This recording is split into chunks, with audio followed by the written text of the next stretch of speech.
Can you guys meet or like speakers? All right, it's 6 o'clock. Following order. So question. Allegiance to the flag of the United States of America and to the republic for which it stands, one nation, under God, indivisible, with liberty and justice for all. Hey, Chief, can you make sure that you're alive?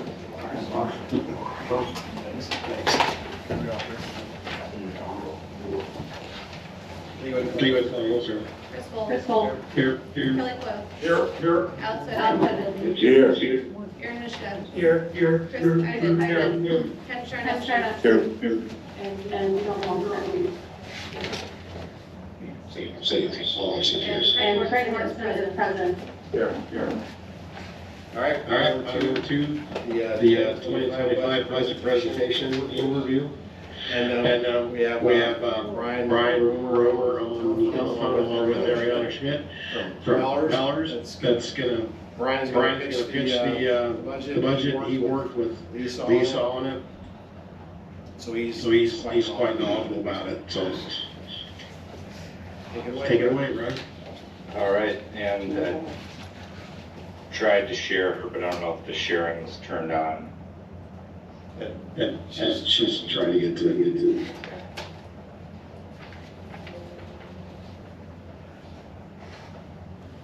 Try again. There we go. Let's try that. There we go.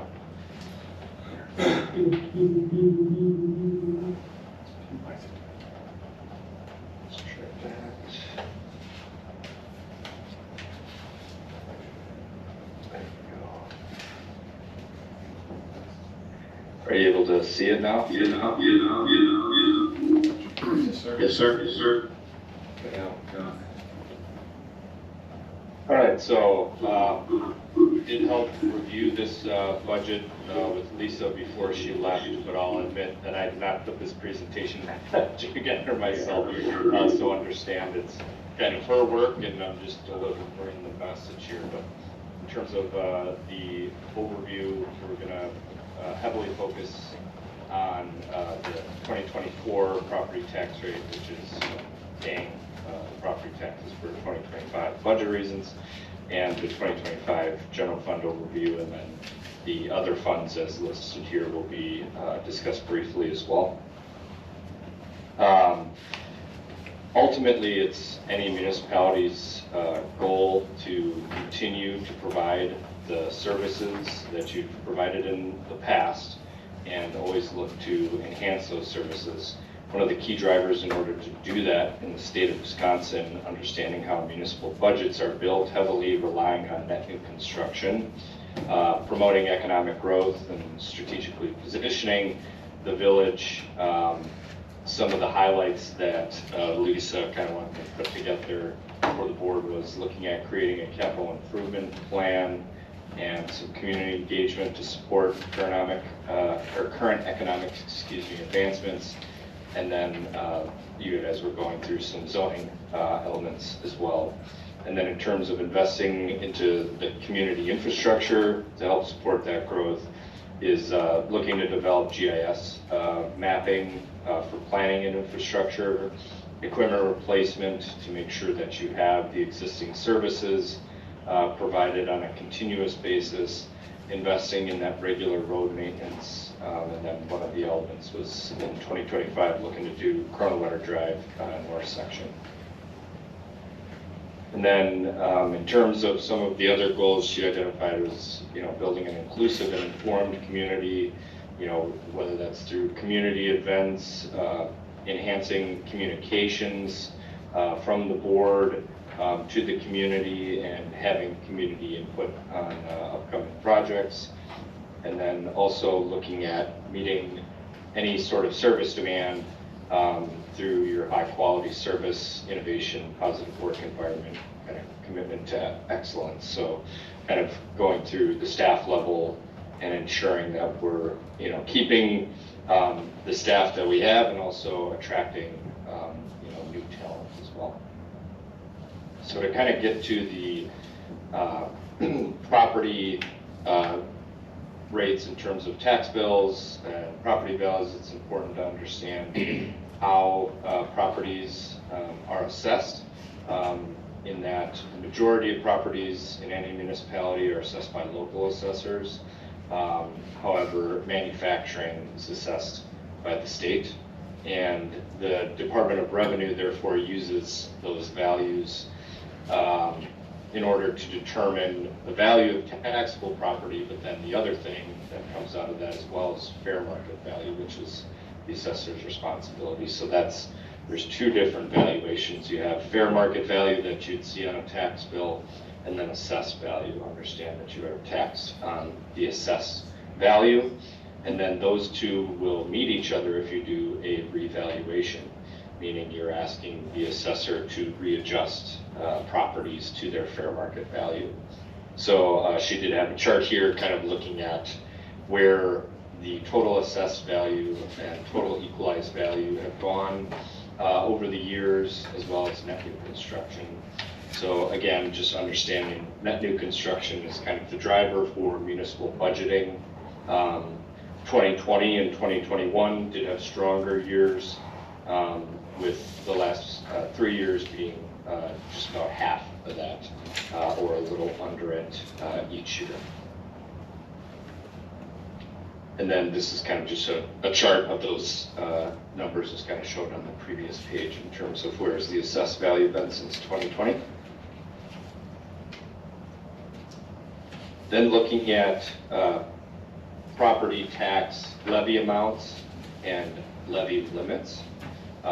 Under the state of Wisconsin, you can't just have home rule and kind of say we're going to tax what we need to tax in order to provide our services. There is a levy limitation, and that general rule is whatever we levied last year plus percentage of net new construction. So you apply that percentage to what you levied, and that's your additional levy amount.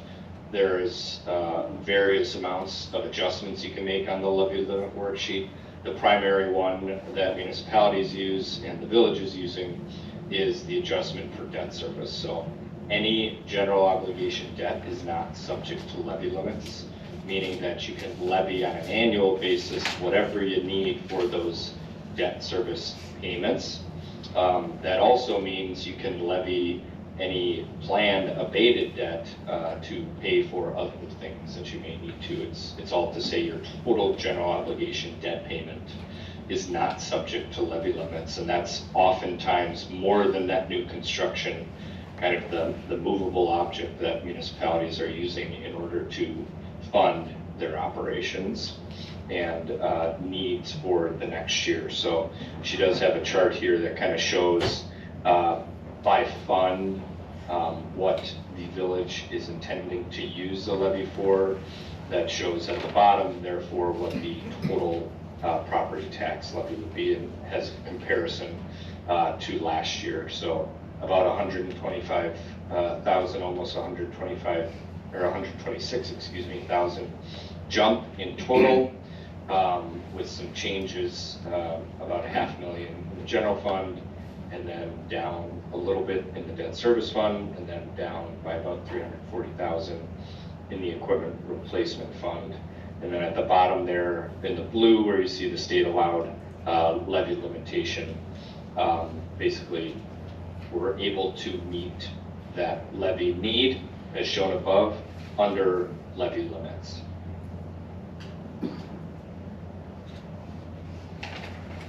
And then this shows the prior years, 25 and 24, just kind of in a graphic form, but these are the numbers from the previous page that you just saw.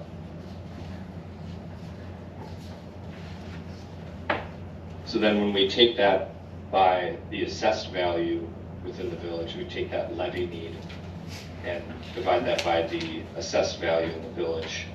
We're getting $3.86 as mill rate. So for every 1,000 of assessed value, that would be the tax rate that you're using to calculate, how much my taxes would be. So if you look at a $200,000 value property at the bottom, what you're looking at is a tax bill of about $771.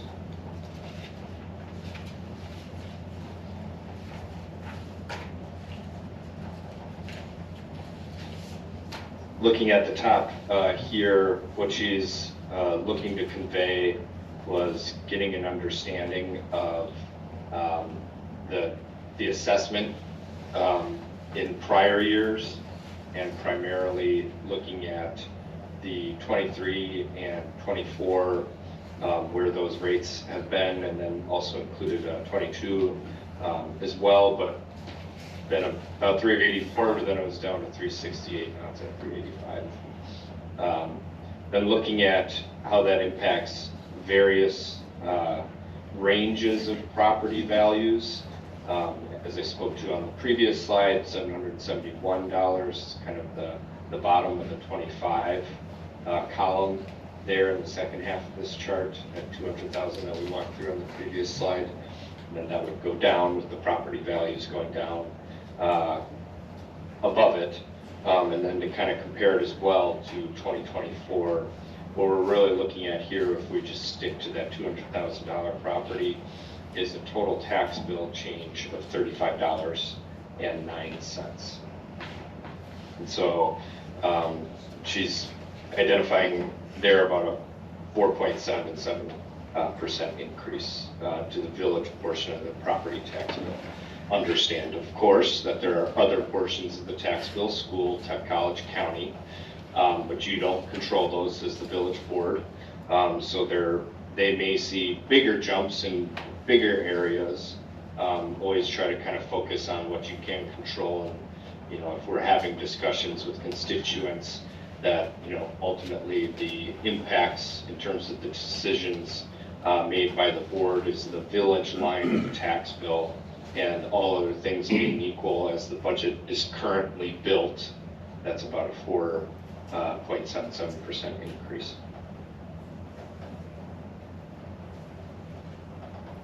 And she just kind of provides some of the same information in terms of that property tax rate in graphical form here. On this slide, looking to kind of take that annual tax bill, and I believe this should say on the title should say on a $200,000 property here, because we get that same 771. But she discusses the $200,000 at the bottom there. But what you're looking at there is taking that annual bill and kind of break it down on a monthly basis, but then also put it by each category of expenditures for the general fund. So looking at general government, public safety, public works, etc., and kind of breaking it down there. Then she also kind of provided that on a percentage basis to kind of show what is my, you know, if I'm a $200,000 value property, what's my $771 going to pay for? And for example, 30% of it's going to public works, 24% of it's going towards you know, capital projects, etc. So.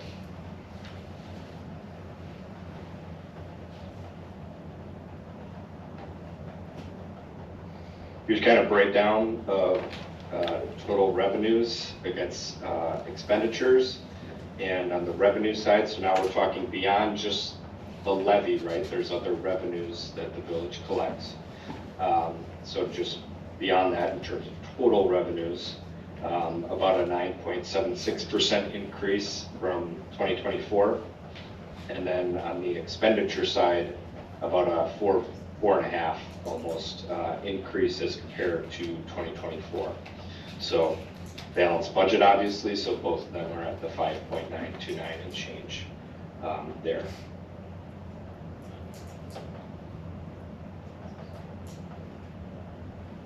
Then looking there just to kind of identify, obviously it's a balanced budget, so it's not going to move your fund balance, but in terms of where the fund balance is looking to be at the 3.9 million, just under 4 million, that would remain the same, all other things kind of being equal.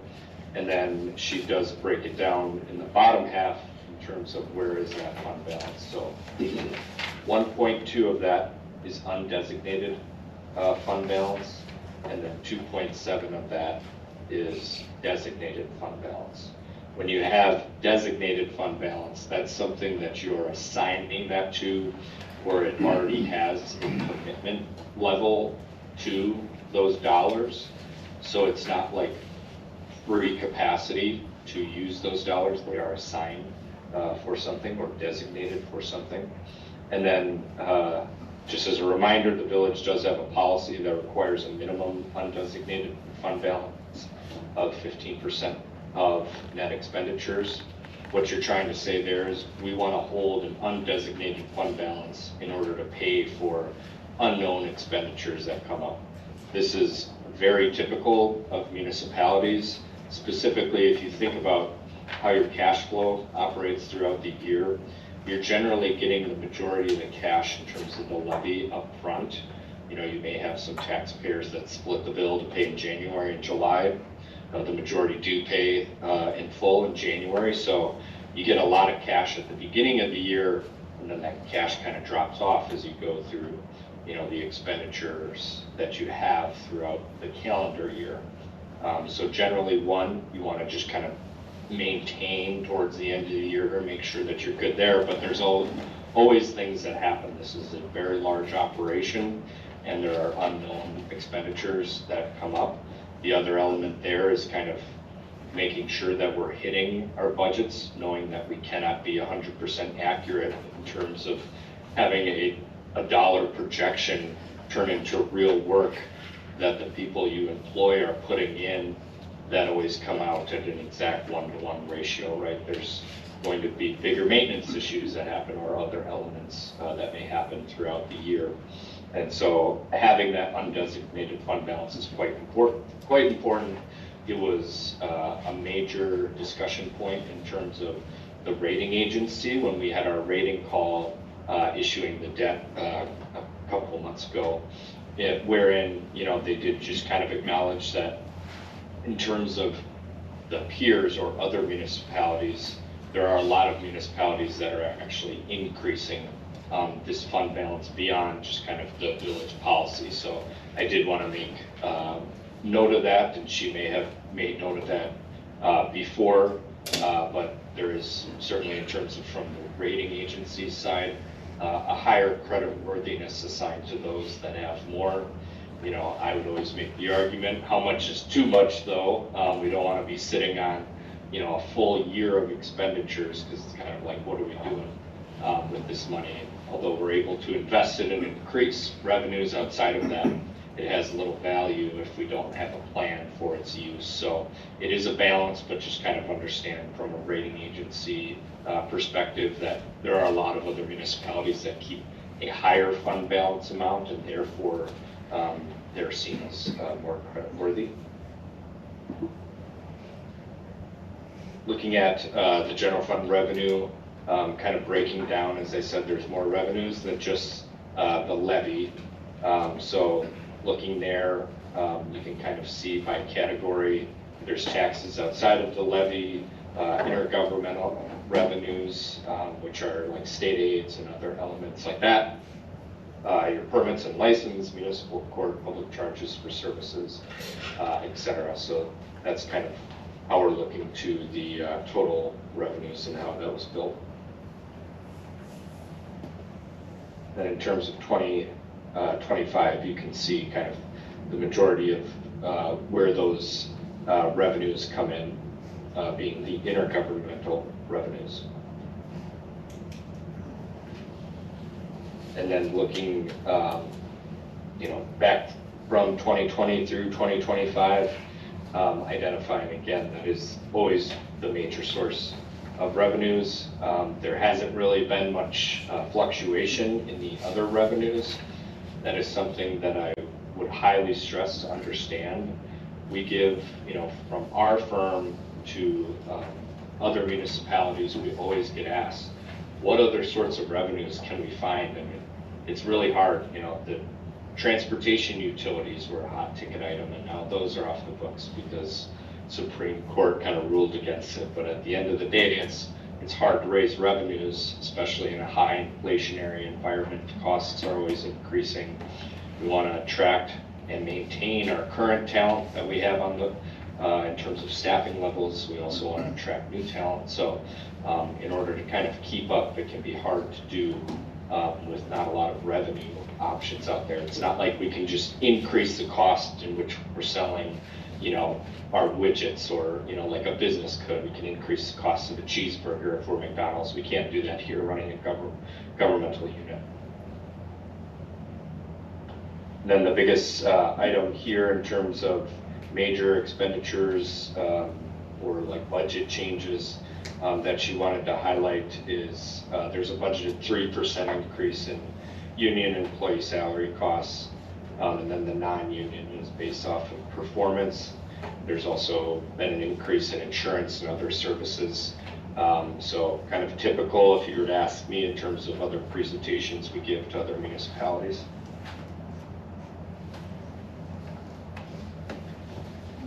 The next is the categorical breakdown of expenditures, similar to what was done for revenues. Is she kind of broke down by the cost buckets you have within the general fund and showing where those changes have been there. So overall, about $1 million increase comparing total expenditures with some ups and downs, but primarily ups throughout each category.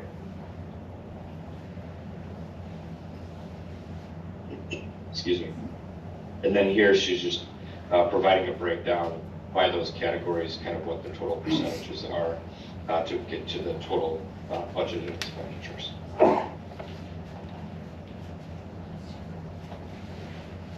And again, I do think this is a really helpful chart to just kind of show by category. For example, if you were to see one category throughout the years that spiked, may be explainable, whether it's through a new hire or someone leaving, for example. But generally what you're kind of seeing, typical again amongst municipal function, but all of these categories are increasing. The one that we're definitely seeing is pressures relative to public safety across the state, police, fire, and EMS, but as well as public works, just trying to make sure we're maintaining the roads. We live in a state with some inclement weather that isn't kind to concrete or asphalt, so understandable that that's a pretty large chunk in terms of our infrastructure, and we want to make sure that those are maintained so that we can continue to promote economic development in the area and have an attractive place to live, work, and play.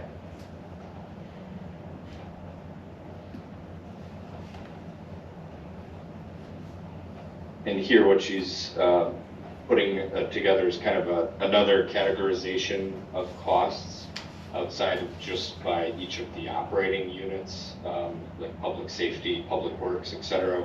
What she's showing here is kind of salaries versus materials, contracted services, road maintenance, etc. So more cost function than cost category.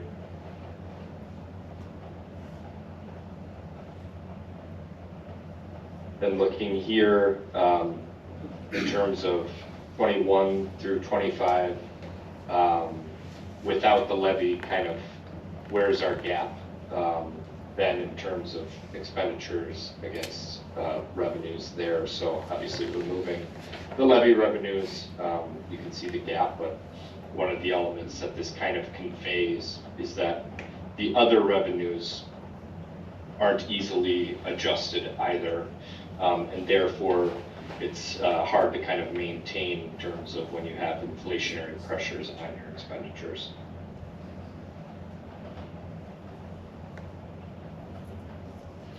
Looking at the other funds here, again, these are kind of the smaller funds, but the municipal court budget, and that's kind of a standalone, separate from the general fund that you're looking to balance each year. Again, I think one of the primary reasons for segregating these accounts is so your cost function can be recognized, but then also assign revenues that make sense to those cost functions, meaning court fees should pay for the court expenses, right? And that it's not getting commingled in any other function or a unit of government there. So that's kind of the purpose of all of these breakdowns. Balanced budget at $52,783.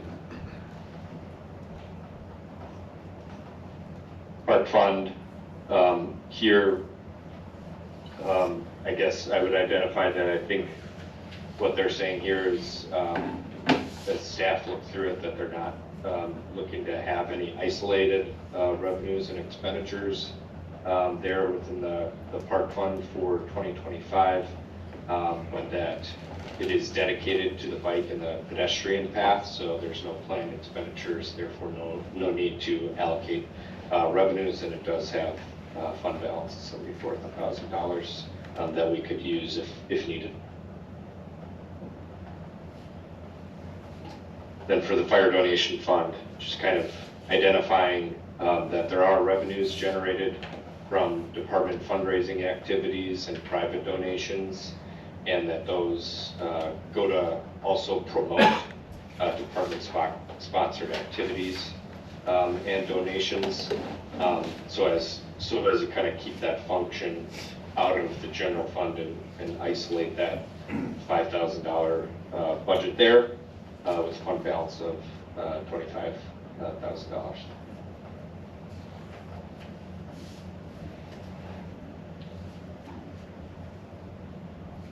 Fire dues fund, the village segregates as well, and the revenues are from the 2% of fire dues distributed from the state. That's part of individual homeowners insurance premiums, and then we've isolated some cost functions in terms of fire inspector salaries, benefits, fire inspection equipment, fuel tools, etc., since the revenue source is something specifically coming from homeowners trying to isolate the cost expenditures to feed that function in order to make sure we're having kind of a balanced budget there and that the revenues are going towards something that they should pay for. So looking there looks to be about a not exact balanced budget. I would imagine that's due to the relatively fixed nature, and then it's of the revenues, and then the expenditure need just slightly was higher. This fire dues fund did have fund balance of $39,000, and therefore you're just kind of using fund balance applied in theory to kind of balance the budget, but to kind of showing the fund balance going down.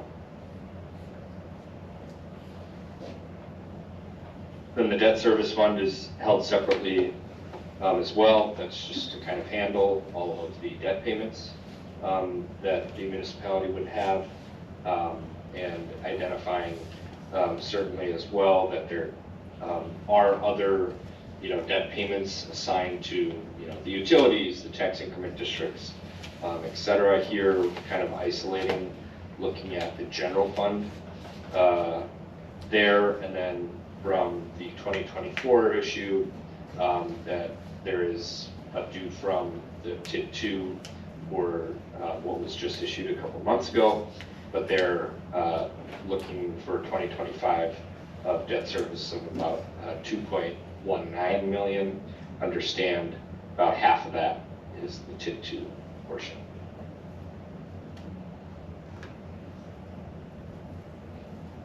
And the capital projects fund, that's isolated to keep all of your major capital projects separate from the general fund. A lot of the reason for this is that you can understand there's going to be a lot of volatility in the spend, looking at a year-to-year comparison. In this, as one year you might have some large projects and the other year you do not.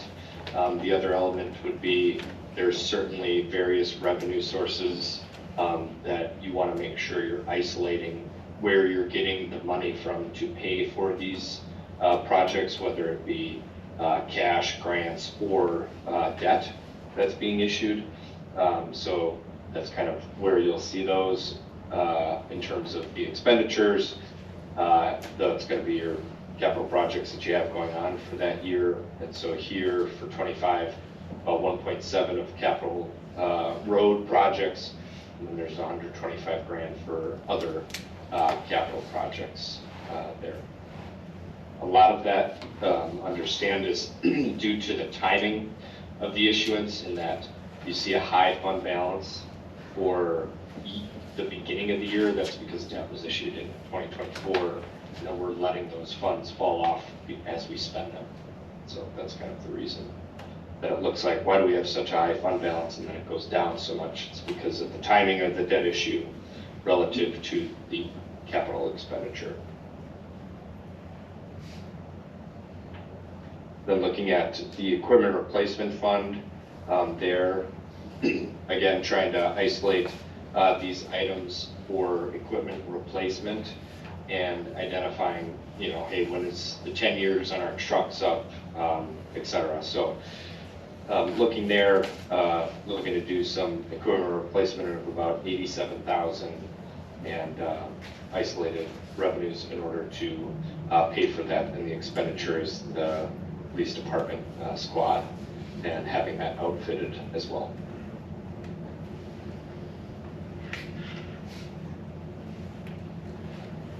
And for the TID elements here for TID 2, this was part of the borrowing in 2024 for the street improvements that are TID eligible within the project plan for the tax increment district. And the street improvements will be what we've kind of designated as local roads, and then the Kronenwetter Drive project as well, and then the lift station and force main, so some sewer improvements within the tax increment district that the tax increment district is going to pay for.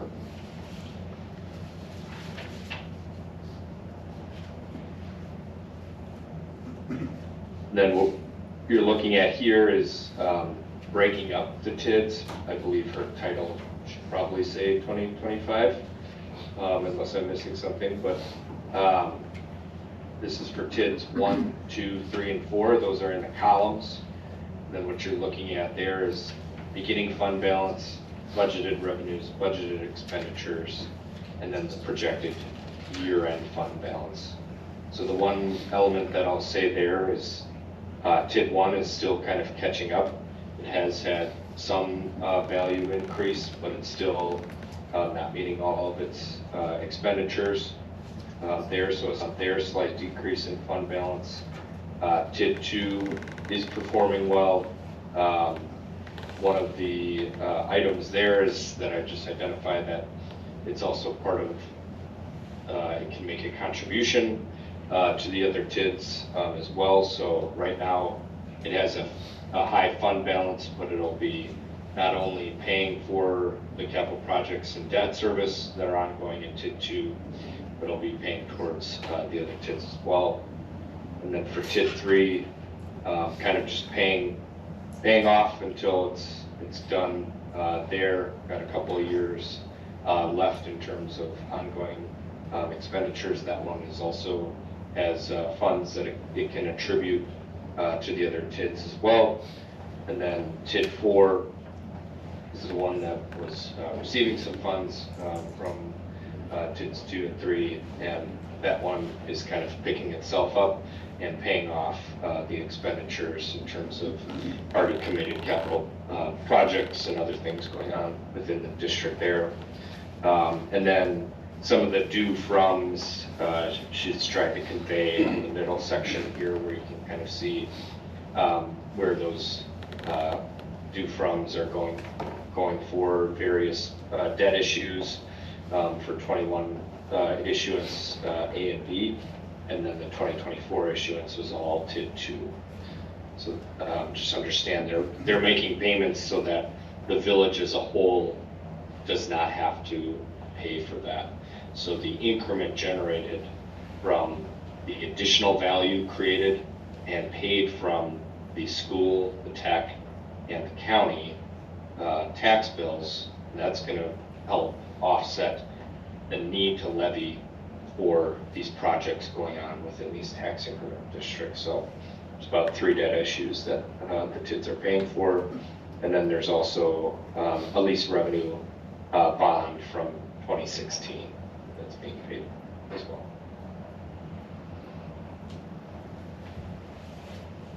I believe that's it. Yep, you're Great, Brian. So appreciate you going through that. Now we're gonna open up some Public comment and or questions. Does anybody have any questions? Does anybody have any questions or comments? All right, hearing none, then we're gonna. Right here, none, we're gonna close the Public hearing. public hearing. So Can we make any Brian, comment Brian, on you'd it? like to, excuse me? excuse Can we me? make any comment on it? I asked for comments. I asked for comments. Oh, you shot through it so fast that I looked around the room several times. We have comment on the budget, and we have public comment for the regular meeting. I'd like to make some comments on it, if I could, please. On the budget? On the On the budget? budget. Sure, go ahead. Sure, go ahead. Yeah, I noticed here on the general fund expenditures, what was it? There's an echo in here. Yeah, we can't hear anything. Oh, feedback. Yeah, Chris, mute your laptop, but leave your mic on. That's why you're getting the Brian is three. gonna be able to hear the question. You'll hear it through the mic. The other computer's muted too. Can you turn the sound off on that TV so that it doesn't echo? Or doesn't, at least you don't hear it? Like turn it down during this question and turn back up the answer.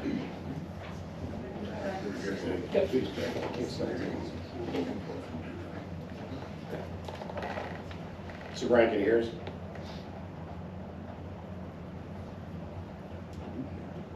You know, can you speak up now? Well, I know, this mic's not picking him up. Is that mic on? No, it's off. You can pull that off and hand it directly to them.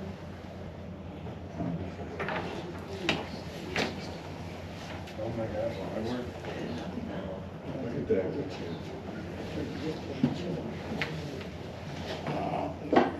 Mr. President, I noticed where our expenditures increased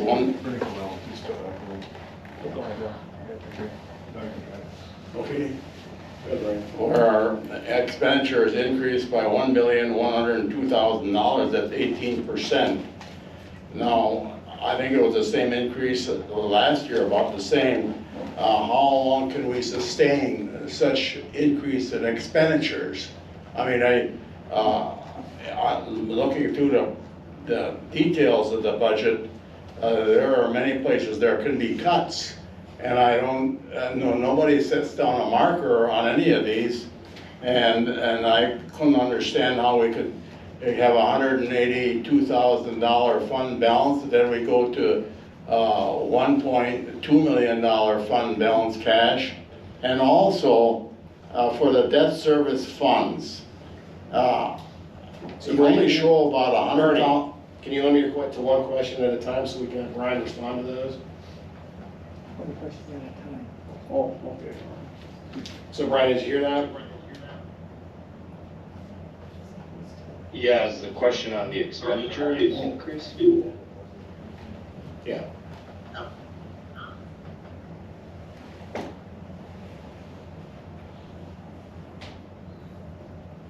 Can you guys hear me? Yep. Yes. Yep.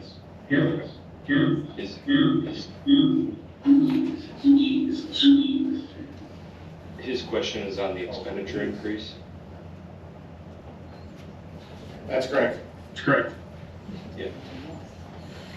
I would say that's kind of a department by department question. From my end, I was not involved in kind of those decisions to say, where those expenditures would go. To answer the question of if it's sustainable, it is hard if you start to lack in net new construction for it to be sustainable. And that I can answer because I'm constantly answering that question across the state. And last year, it did get some help with Act 12. Now there's additional state aids available to communities wherein a penny of the state sales tax is getting distributed to all the municipalities within the state through state shared revenues. So it's tied to sales tax. Theoretically, that can go up each year. Is it enough? No. We're seeing a lot of communities having to find other ways, whether that's unfortunately issuing more debt or almost 100% debt for their capital projects because they want their revenues to match their operating expenditures, and therefore debt has to be the revenue for capital expenses, or they're going to referendum, or they're seeking any other adjustments they can make. But for the village, relative to is it sustainable, I think that's probably a more department by department question, as I unfortunately wasn't involved in any of those questions, or any of those conversations. What's your next question, Bernie? Sir, on the debt service fund, how do we pay for that when you only show for debt about 90,000 or 100,000, and or the debt requirement for the debt service fund is $1 million some? How do you justify that, or how do you show that, or how do you deal with that? So the debt service fund is paid for by several sources, not just the levy. So I think the lower number you were speaking to is what's going to be levied for the debt service. But there's also, utilities pay debt service. The tax increment districts, which is the primary driver here, pay debt service. TID 2 alone, nearly $1 million. That's how that's paid. The general property tax levy is only responsible for that smaller amount. Anything else, Bernie?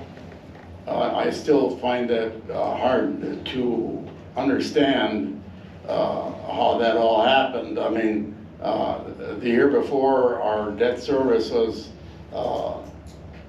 in terms of payment, was about $1 million more almost, and now this year we get it down to such a low level, and it's hard for to really get that lined up in my mind.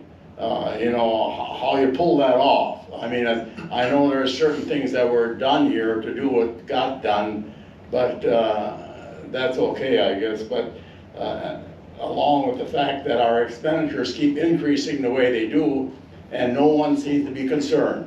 I mean, I see no alarms going up at all when we increase our budget requirement $1,102,000 a year, 18% increase. I mean, I talked to a guy in a supermarket today, and he said, since we're a residential community, he said, there's no way we can sustain this kind of spending. And I think he's right. And I'm very disappointed with this whole budget process right from the beginning. And no concern, he just put her in automatic drive, and here we go. Thank you.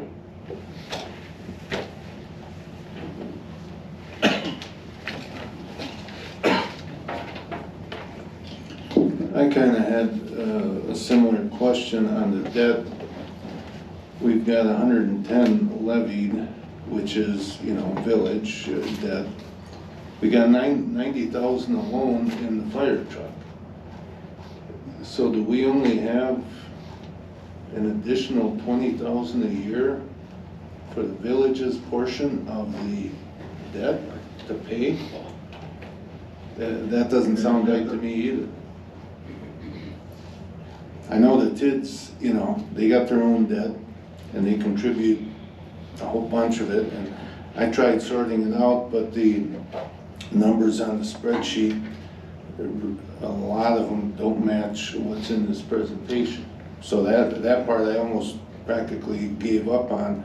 But the issue of the village itself, that I know our debt is going down.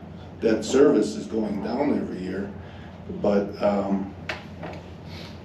like I say, with the fire truck alone being at 90,000, how can we get by on 110,000 levy?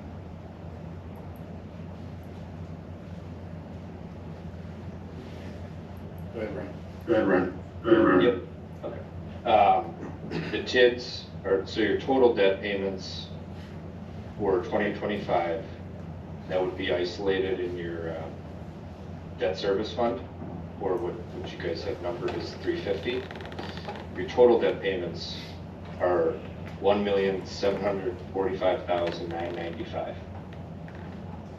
Of that, 1.5 million and change, so 1,563,285 is paid for by the TIDS. Beyond that, part of the payment in terms of the 2025 payment on the 2024 issue is premium. So you got paid in advance, so you get to apply that premium. Other elements are there's interest income in the debt service fund in terms of where the fund balance that you have on hand. When you net all of those other revenues out, the levy only needs to pick up $110,000.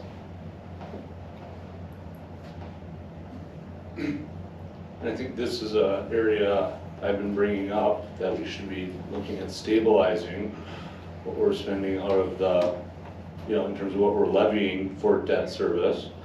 I also believe we had agreed to use our debt fund balance to pay that fire truck cost, because we were allowed to double levy this year on that, and we decided not to, because we have a debt fund balance, which is kind of a weird situation. So it's one of the tools we can use. I know I sent out something to the board here. I know it's kind of last minute, but I mean, I was bringing it up at the budget meeting as well last time, that if you look at the overall packet, our total amounts that we're levying for general fund, capital projects, and capital equipment replacement, those are all, I guess, year of occurrence levying. If we were to take on debt for some of that extra capital project, so in that presentation said $200,000 for capital projects. If we took out $200,000 of additional debt, let's say at a 6-year note, that would free up quite a bit of leeway, of levy leeway. I just personally feel uncomfortable increasing levy 4.77%, about double the rate of inflation. And we're not, we have the Kronenwetter North, but that's already been accounted for with previous actions. We're not doing much additional here. And I know it's last minute, we don't have a finance director. Frankly, I'm not accepting fault at all for what has happened from a staff perspective. And, I really think we can get a lot more bang for our buck in this budget. But I sent out something to this board of an amendment that would reduce the tax rate hike to 2.4%, which is below the consumer price index.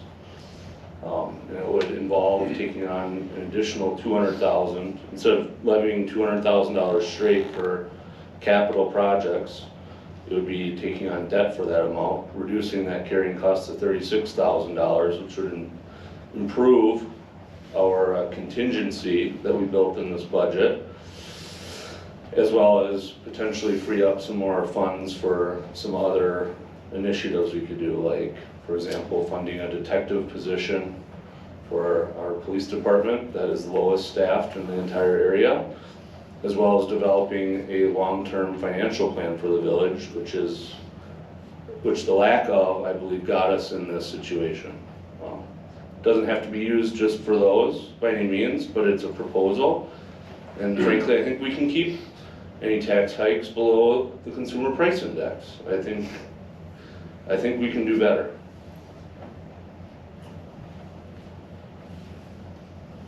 Do you want to comment on that, Ryan? Did you want to comment on that? You want to comment on that, Ryan? No, I have nothing to add. Everything that the trustee brought up there would be true in terms of if you spread that cost out by issuing debt and not having to levy for it all in 1 year, and you're spreading it out. That would reduce this year's burden, and obviously, as you explained, have a cost-carrying effect for future years. But it's a policy decision at that point for the board. And the reason too behind it, why I'm bringing that up, is most of our debt matures in 2028. So I think we need to be planning for that now. And quite frankly, there's been a lot of dialogue about what has happened in our general fund balance, kind of disappearing here in terms of how much cash is left. It's mostly filled with, I'll call them IOUs, but in December of 2020, the village board basically loaned or gave TID District 1, or TID 1, just over $2.5 million out of the general fund. So the general fund balance is showing a lot of assets in there that aren't cash, they're just IOUs. So as Brian was mentioning, long term, as our growth has dropped, we've kind of gotten away with having a generous general fund balance. Unfortunately, the situation I was talking about that I thought was a couple years away still, but that we needed to address, is happening now, where, in my opinion, any capital projects that we want to do or can do or need to do should really be looked at using debt in order to minimize the year-by-year impact to taxpayers. You know, it'll take some time to fix the situation. We do have an opportunity at the end of 2028 where we can do more, but we have to start thinking about it now, I think.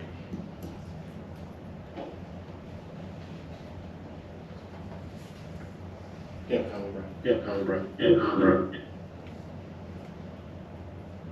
No, nothing else on that matter. Okay, well, kind of related to that a little bit, and I think Bernie was talking about it. Our undesignated funds as of the audit at the end of 2023 was 183,000, I think, was the undesignated fund balance. And then during 2024, we spent out of the undesignated fund something over 200,000.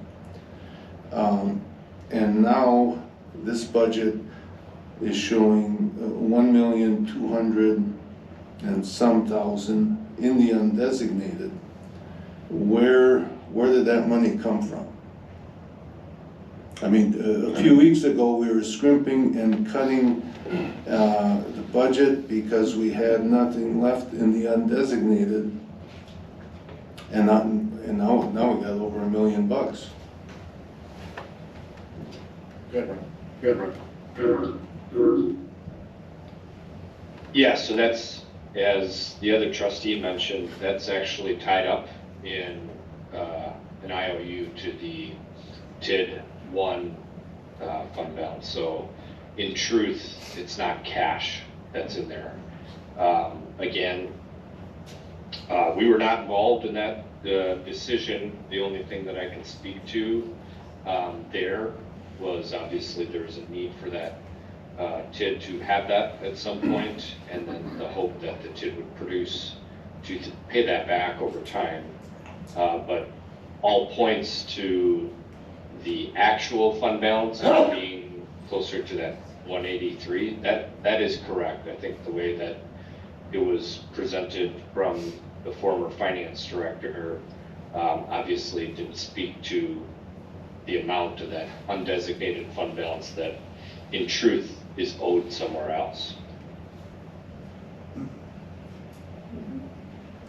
So for undesignated funds that we can use, if we were to have an emergency where, say, we needed $250,000, do we have that somewhere where we could readily have access to it?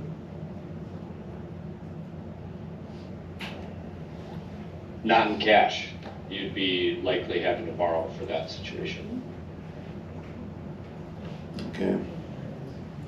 Well, I think this budget presentation is, I won't say it's deceptive, but it's kind of misleading because I read it and I thought we had $1 million, $1.25 million there. In a way, isn't that money, if it's tied up as an IOU, isn't it kind of designated somehow? Isn't there a way to represent that as being an IOU and not cash on hand?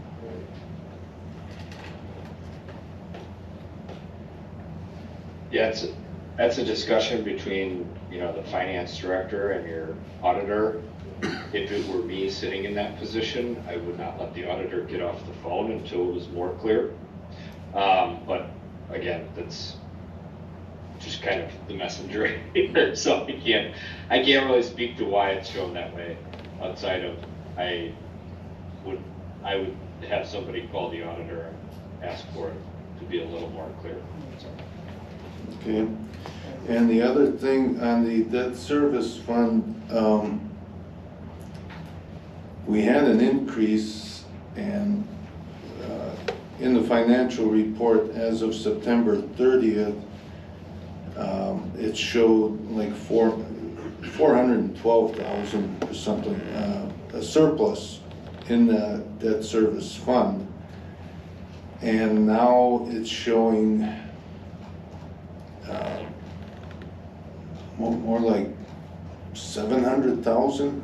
I mean, does this budget somehow provide for an increase in the surplus in the debt service fund?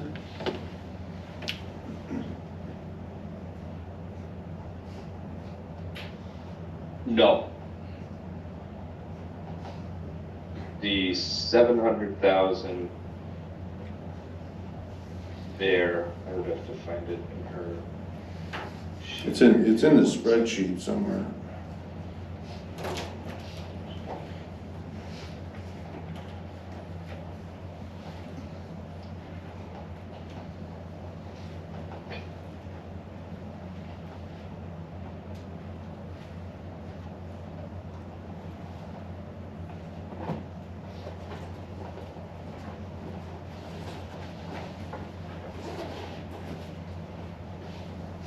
The 700,000 is the estimated year end for 2024, so that's 732, 736. I think the adopted budget for 2024, spreadsheet's a little messy, sorry. Had your adopted, again, I didn't have any involvement in the 2024 budget, just looking at a spreadsheet that the village has. Your adopted 24 budget had growth of about 100,000 and change for fund balance. I don't know the reason why for that, but that's probably where you're now seeing the $700,000 number, as it looks like the estimated for year end is about to be on par with the budget, outside of a slight change in interest earnings being slightly higher. So that's probably the reason you're seeing that fund balance go up. I do know there was a conversation between Lisa and the auditor about using fund balance within the debt service fund. And Lisa just explained to me anecdotally that the auditor said some of it we cannot use. But again, I think that's probably a conversation that needs to happen from somebody from the village and the auditor to get a better sense of what the auditor would see as usable within the fund balance. I completely agree that I don't know why that's exactly sitting in there. And again, you gotta understand, I'm not sitting in Lisa's office with every conversation that she has, nor were I involved in those conversations that she had with the auditor. But that is a good question to ask them, because I would recommend, there's no reason for a debt service fund to have fund balance it doesn't need. Sometimes your bond resolutions may require you to have something set aside. What I would imagine is happening is that is the case, and then over time the village has just seen higher interest earnings holding those funds there with where kind of the money markets have gone. That's my guess. I don't know that. Again, I haven't been serving as the finance director here, just kind of going along for the ride as she's asked questions and talked about the various funds. But that's the best explanation I can give. Hopefully that helps. Okay, and another question I had was on the general property taxes, the first line on Fund 100. Last year, we had 1,655,000 levied, and I see about 350,000 has been transferred from, I believe it's capital equipment levy. So now it's applied to the general levy to bring it up to about 2 million. But on the spreadsheet, it shows 2.2 million. There's like an extra 200,000 that came from somewhere.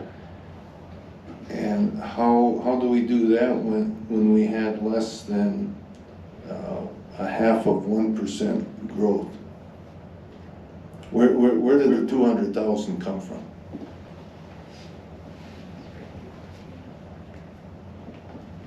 Sure, in your total levy need, kind of one of the earlier slides that she has there, the general fund makes up that number. Debt service is the 110. In terms of your allowable levy, you're able to claim the full general obligation debt payment that you, whatever you feel is necessary to help balance the budget there. So what you're doing is you're making an adjustment on your levy limit worksheet to meet your levy needs in order to get to the levy number. So it's not all net new construction that's paying for it. It's a levy limit adjustment that the village is making to get there. And that's actually been the case, again, wasn't involved in the prior budgets, but I did look back at this when she asked me to do kind of a quick levy limit check. This has been a feature that the village has used in the past, at least dating back to 2021, probably before that time as well. A lot of municipalities use that levy limit adjustment in order to meet their levy needs. So if it's a levy increase, how does the cost per household or whatever, how does that come to 4.7% when the actual levy is increased at least, looks like about 10% here? By doing what you just said, we increased the levy, but it looks like about 10%.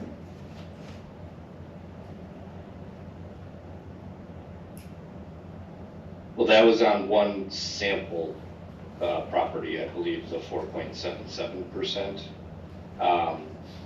The change that you would need to say is I'd more focus on kind of the tax rate change, right? And then the individual tax bill impact will be dependent on an individual property value. But But there, ultimately, it's not gonna be one-to-one when you increase the levy because there's, the numerator is changing as well, being the total valuation of the village. So some people are paying 4.7% more, and other people are paying more than that to kind of average out to 10%? Is that what you're saying?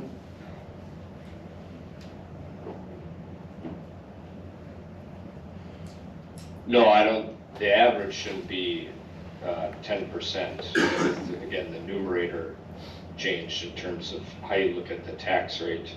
Generally, you want to look at the tax rate change than just the property bill. So I would say you take kind of the change on the 30 cents in the tax rate to kind of see what kind of change then you'll actually have in terms of property tax bills.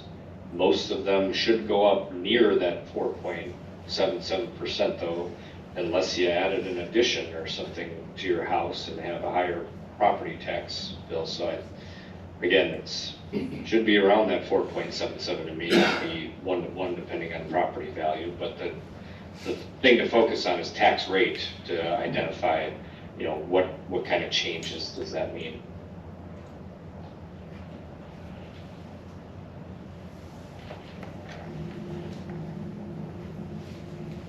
Anything else good? Yeah, I don't know. I just don't see how the levy can go up 10% and the rate not go up 10%. But it's okay, I don't get it, but if you guys have questions, go ahead. I have a comment. My stance is the same as trustee Vedvik. We should levy that $200K for capital equipment deployment. We can't have this sharp of an increase in our residents. 4.77 is too high. And we should implement Alex's amendment. We should start planning for the future, not just reacting to the issues, but planning for these issues. You can't put a Band-Aid on something. It's going to cost you more versus if you do prevention, plan for projects, budget for them. Don't wait till your roads are so bad where you got to just, pay a higher amount versus putting more projects together getting a discount. So I think that we should plan for the future and levy the $200,000.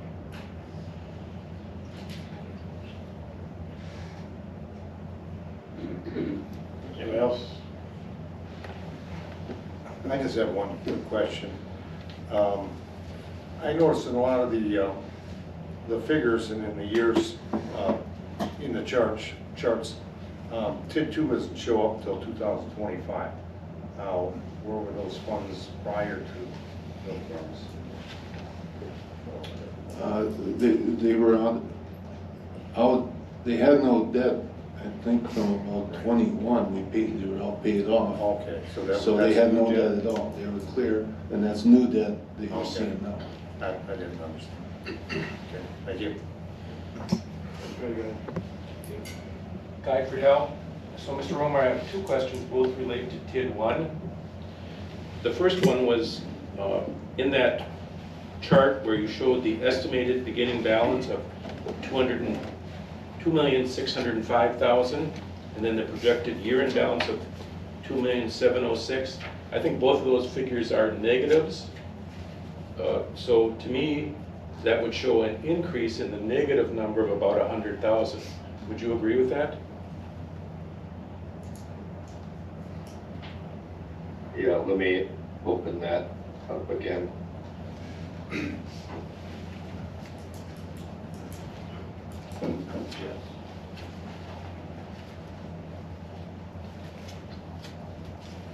No, it looks like TID 1's estimated beginning is negative 2.6 and change. And estimated year end is negative 2.7. So that tells me we get more negative, therefore expenditures are greater than revenues, which is what the chart shows. And then, so that negative $2,700,000, that's owed by TID 1 to the village, correct? Correct. I believe the adjustment or how the audit is showing it, again, I wasn't part of that original transaction, but I believe the majority of that negative fund balance is owed to the general fund. Some of it may be to other funds as well. I'm not sure on that, but the majority of it is to the general fund, correct? So would it also be correct that the key to getting TID 1 to pay that back is to increase the value of TID 1, the increment? Is that correct?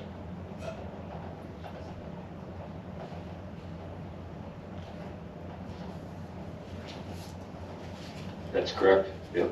Okay. So then the second question I had relates to the 2023 audit. So in addition to the negative year-end balance for TID 1, there's also, the audit shows project costs of over 6 million. Now, is that 6 million, that's in addition to the 2.7 million, is that correct? For the year-end fund balance of 2023? I'm referring to the audited financial statement for year-end 2023, and that shows project costs in excess of 6 million that are unrecovered at this point. And what I'm asking you, Mr. Romer, is that 6 million, if that could be recovered before 2024, would that money, if the increment increased significantly, would that be additional revenues or monies that the village would receive in addition to the 2.7?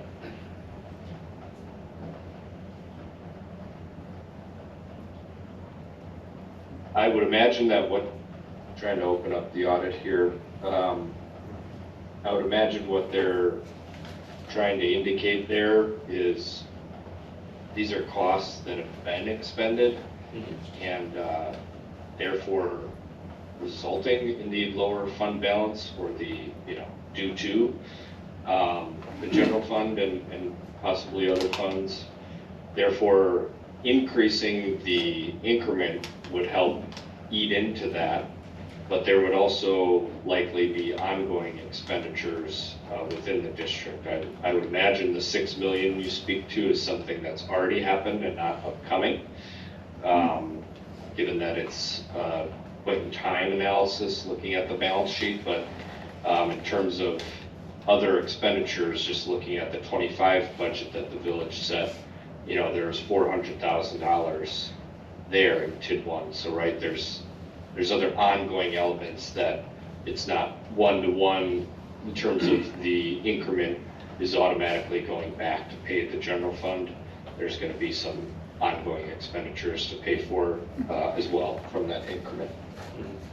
I'm just trying to understand and have the village board understand what is the maximum recovery from TID 1, even if it's unlikely that the entire almost 9 million would be recovered. Because the TID 1 ends in 2044 is my understanding. Correct, yeah. I know the last time Lisa and I talked about it, and this was one of the TIDs we did not do a cash flow for from our firm, but the last time that we had talked about it, we didn't see it going black for quite some time. I don't have the exact date off the top of my head or available to me right now, but I know it was quite some time that it would take back to repay those amounts, just looking at kind of an increment projection as simple as we could to identify how quickly we repay that. Okay, thank you. Something outside of the normal economic appreciation that happens within the district, though, would help. So if there's room to grow within that district and rooftops available, it would be trying to complete that proposed development, but also with limited additional costs, right? We can't have something that we're paying for, but it's gonna be 95% of the revenues generated are out the door due to the costs required to get that development, whatever the reasons may be. The point would be it would have to be a very cost efficient for the village to see that growth above the economic appreciation in order to really help out the district. Okay, any other questions? Good, Dave.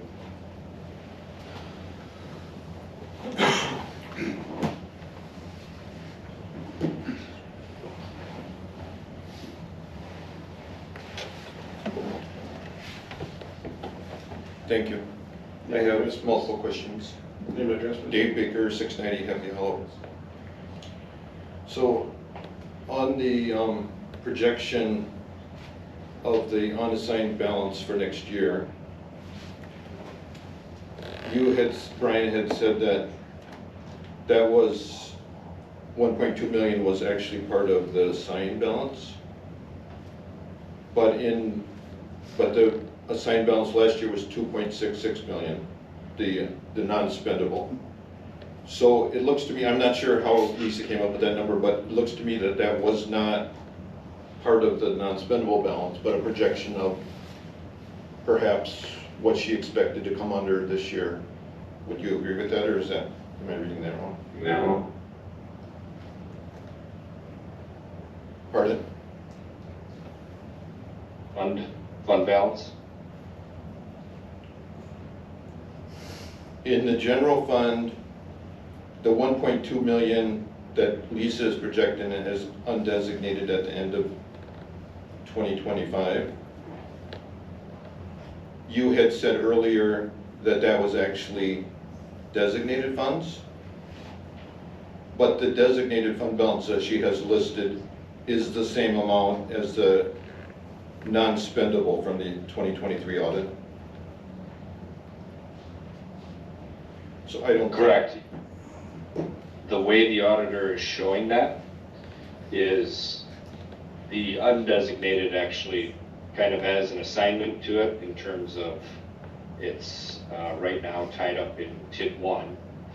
And then the designated, the 2.7, you know, since you're showing a balanced budget, I don't think she's acknowledging if there's any sort of, if it's the exact same as the 23 audit, then I would assume that's her acknowledging there's no assignment tied to 2025 for the designated, meaning that that fund balance would go up or down. I don't know if that's true or not. Her and I never discussed that. So, okay, so I'm not sure where she got that number from, but I don't believe the 1.2 million was the part that was tied up with TID 1, because that the designated fund balance is that amount that's tied up with TID 1. The 2.77 million is within 100,000 of the amount that's tied up with TID 1.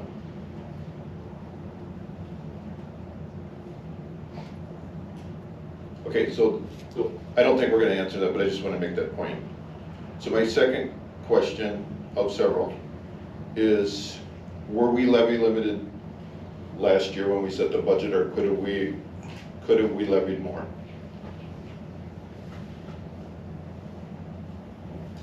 I know part of that answer. Again, I wasn't involved in it, but I looked back. You could have claimed more debt service By how much? to levy more. Approximately how much? Can you repeat that? It's not to say you didn't levy enough. How much more could we have claimed last year? Could you give me a second? Sure. I can find that number. So after we've done, when you guys are talking, so if you could keep a question concise so that I can get your responses to Brian. So if you guys say something and then stop by. That wasn't concise to ask what the levy limit was under last year. That's not what That I'm seemed talking pretty about. concise. You make a question, then you stop and then you start talking again, so. Okay, It's sorry. hard for him to catch what you're saying. Okay. The additional capacity was 553,628. And the additional capacity this year? Repeated. Repeat it. Repeat my question. The additional capacity this year is? Additional capacity this year is much higher.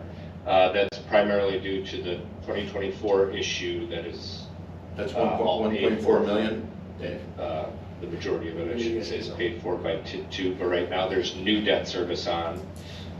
That's general obligation that has an abatement source from TID 2. But the max allowable capacity in terms of additional levy limit through your debt adjustment was, let's see what the levy amount may have changed. Hold on, let me tie it up real quick.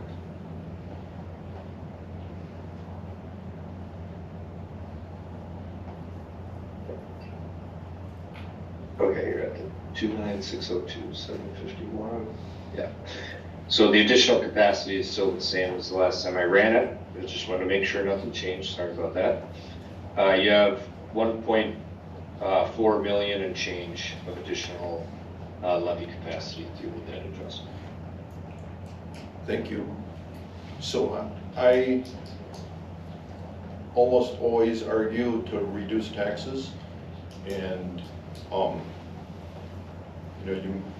many of you might be aware that I spent quite a bit of effort to get the county to cut their tax increase from 3.3% down to 0 this year. But the county has a lot of extra funds. The village doesn't have a lot of extra funds. And so personally, as a taxpayer, I am fine with the 4.8% tax increase. And part of that is because last year taxes actually went down. We could have levied more, but I don't think anyone actually realized that. But as Brian said, we could have levied another 100,000 or 200,000, and then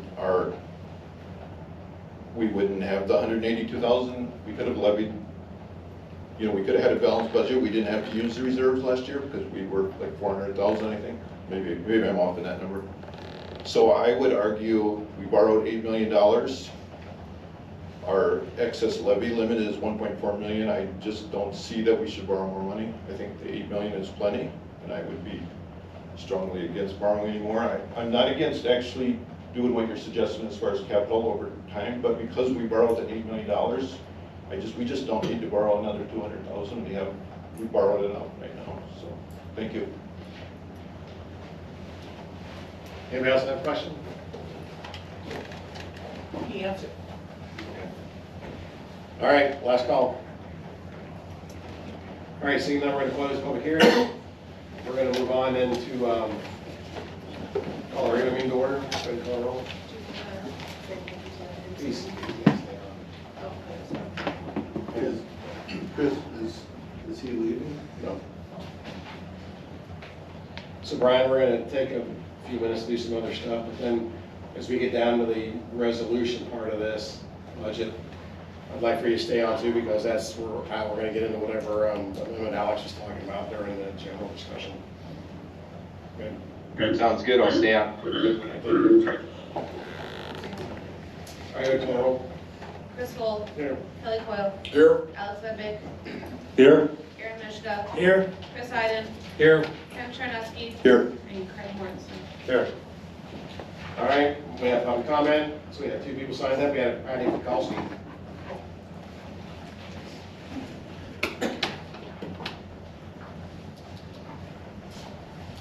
Name and address, please. Patty Tukowski, 2153 Peach Road. This is the second time I gave public comment. And the first time I wasn't happy, and this time I'm not happy either. We are now down a village administrator, a village clerk, and a chief accounting officer. These are 120 hours that we need to be making up for. Our property taxes are coming due. Employee payroll taxes are coming due. And my question to you as a board, who's going to do that? And if you're expecting the hardworking people that are already here in the office to do that, then I think we should compensate them according to the handbook that says we compensate. I also wanted to bring up that last week we appointed a new board member. I was appalled about the way you went about it. You let them talk, there was no questions asked, and then when Mr. Cole brought up something, there wasn't even a discussion, and bang, he was in. Yes, the village did hire a female to do this job. You could have had at least a discussion about it, but there wasn't a discussion. And I guess it comes down to, please start listening to the village. And I think what needs to happen is we need to start working with these employees, and I just want to know how we're going to do that, how we're going to attract new employees, and how we're going to keep them. Thank you. Next up, Bernie Kramer.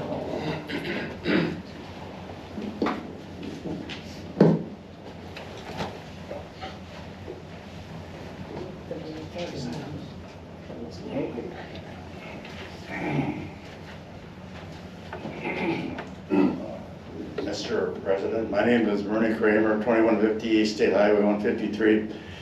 This is pertains to the budget, but also just general operations. On the audit, I happened to notice where the first responder had a negative deficit balance of 62,000, which means instead of the budgeted 40,000, they spend 103,000.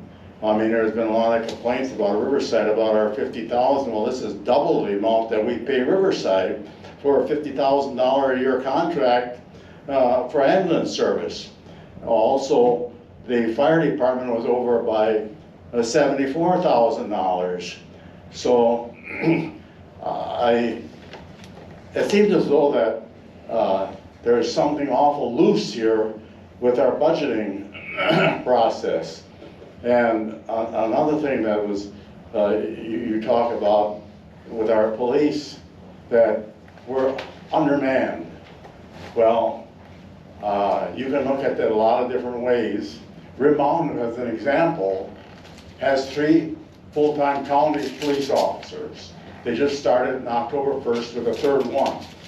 And I looked through their whole contract. They don't talk about so many police officers per 1,000 or anything else like that. They could have signed a contract and everybody seems to be happy. And Rib Mountain is only a few hundred in population, less than Kronenwetter. So I mean, I think we have to have a more balanced attitude. And then they say that our police and fire, we got such a big township. Well, you know, if you look at our township in the map, there's no roads. It's all woodland. There's 55% of Kronenwetter, it's just brush and woodland, farmland, open spaces, and there's only about 8.5% of the acreage in Kronenwetter is residential. And where does most of the residents live? Between Tower and Pleasant and Double X and Kowalski. It overlaps some. But you know, you can go into Kronenwetter and you can go up Maple Ridge and you can go all the way down here to Kowalski and you won't see a soul. And then you can go down here Kronenwetter Drive and you can go east, you go all the way to County Trunk X. There's no tents sitting out there. And all where the county land is out there, there's no roads. So I mean, to say that just because we got such a large area, we got all these roads and they're scattered all over, that's not true. I mean, I hope you keep that in perspective and not use it as a negative when somebody comes up with costs. Because you know, I think we have to try to keep that in perspective. And we just happen to be the topography that Kronenwetter has. We have a lot of land that's inhabitable, swamp, creeks, and woodland. Thank you. Thank you. All right, next up is Raphael.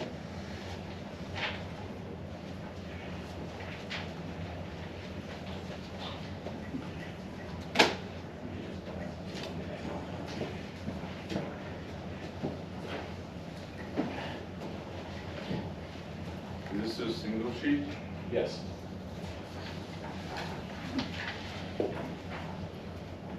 Okay, Guy Friedel, 2240 Ruby Drive. I passed out a map from the DNR. This is the official floodplain map.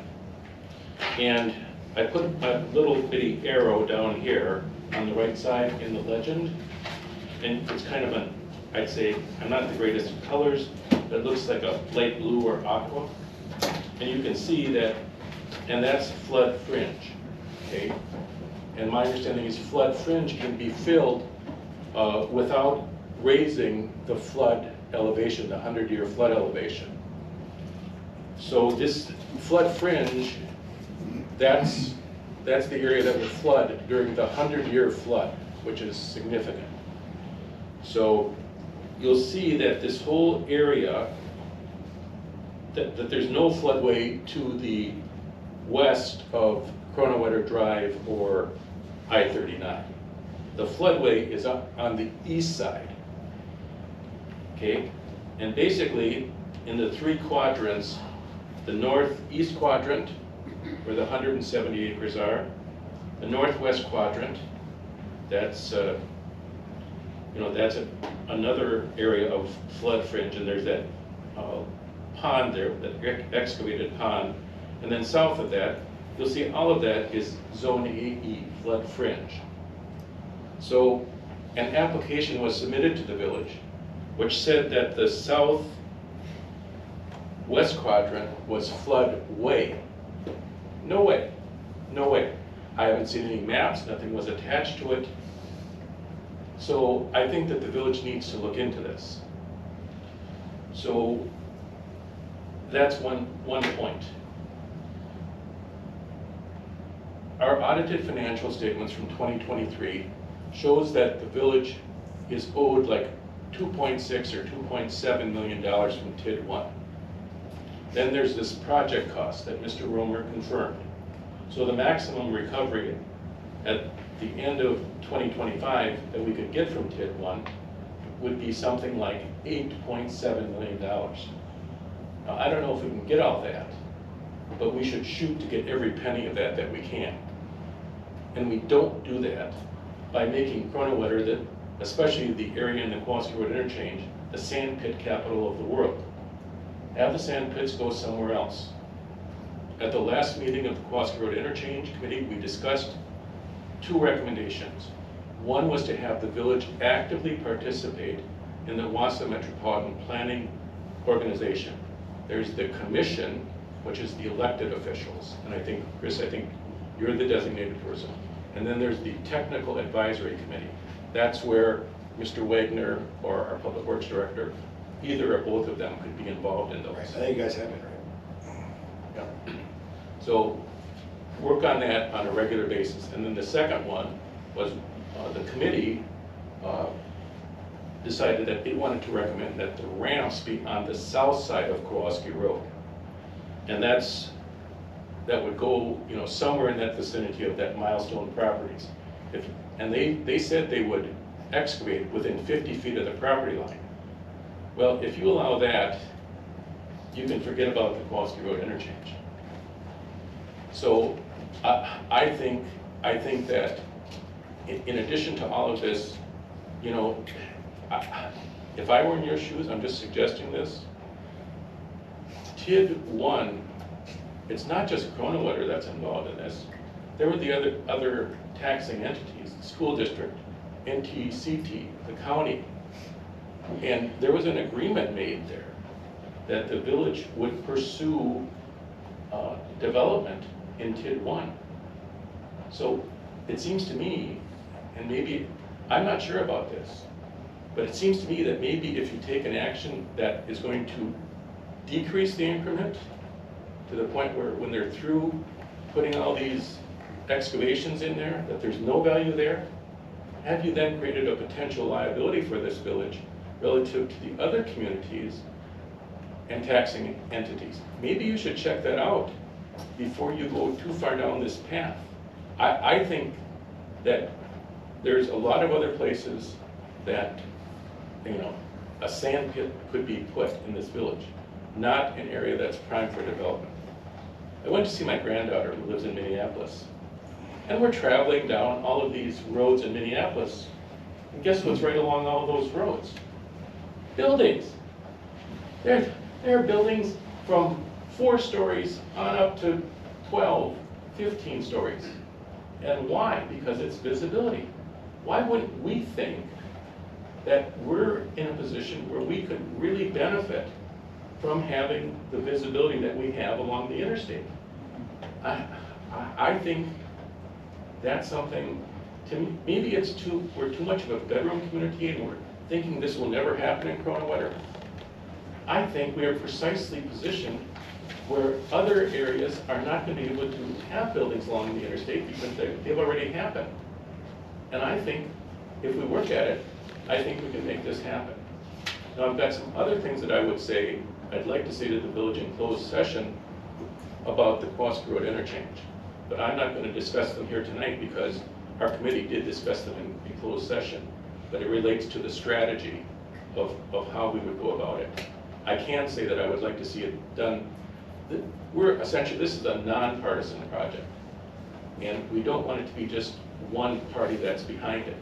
So I'd like to see it with both parties involved in it if we could.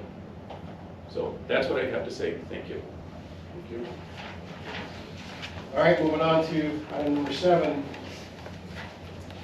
We realize that we have appointment of the interim clerk. It was after the swearing in of the new trustee, so we're going to move the appointment of the clerk forward so that she can swear in the new trustee. So, appointment of interim village clerk, Jennifer Moyer. That's what we're on. So where are you looking to start? Seek a motion to appoint her interim clerk, then you get her. Okay, I make a motion to appoint Jennifer Poyer, interim village clerk. Second. I got a motion by Kelly, second by Alex to appoint Jennifer Poyer as the interim clerk. Any discussion? All in favor say aye. Aye. All opposed? Motion carried. All right, moving back up to item F. Appointment and oath for appointed trustee Craig Morrison. So Craig, if you want to go up front, Jennifer will swear you in.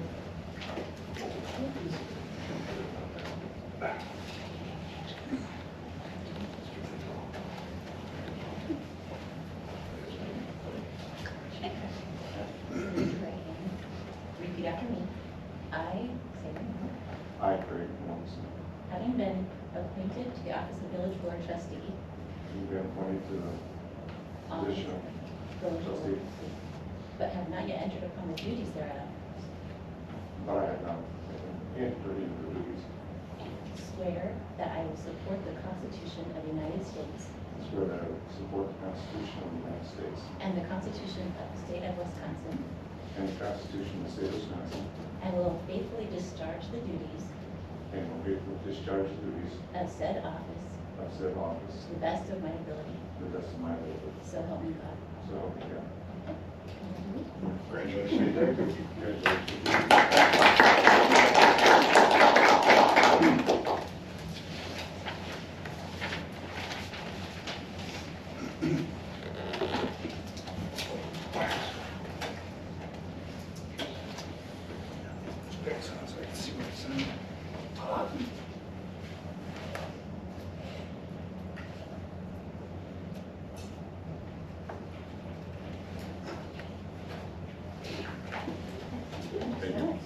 Thanks, Jennifer. All right, item 8, G, Community Development Director report. I'll just take any questions. Anybody have any questions? Yeah, I guess I just have one. We got some emails today about someone who's got a problem with a culvert encroachment. And it looks like he just wants someone to come out there and evaluate it or approve it or disapprove it or something. And can you just go out there and look at it and write him a report or something that says either it's good to go or it's not good to go? or something like that.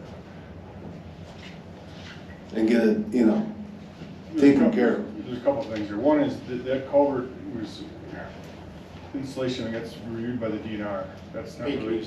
Oh, I'm sorry. That culvert permit is reviewed by the DNR and approved by the DNR. There was a time when I was asked to go out there, but we got an encroachment, but the property line's not marked. And for us to go out there, we'd have to have a surveyor show the line so I could see if there was an encroachment at all. I just can't have somebody say, this is where I think my line is it encroaching? It has to be marked by a surveyor, and usually I have a surveyor present to verify that that is the line that they marked. But even if they did that, I don't think that the culvert's encroaching. He's talking about the rock or the riprap that's around the culvert, and we don't have a setback for that. In my past correspondence, he's referring to the floodplain ordinance, what is the definition of structure, and it doesn't apply.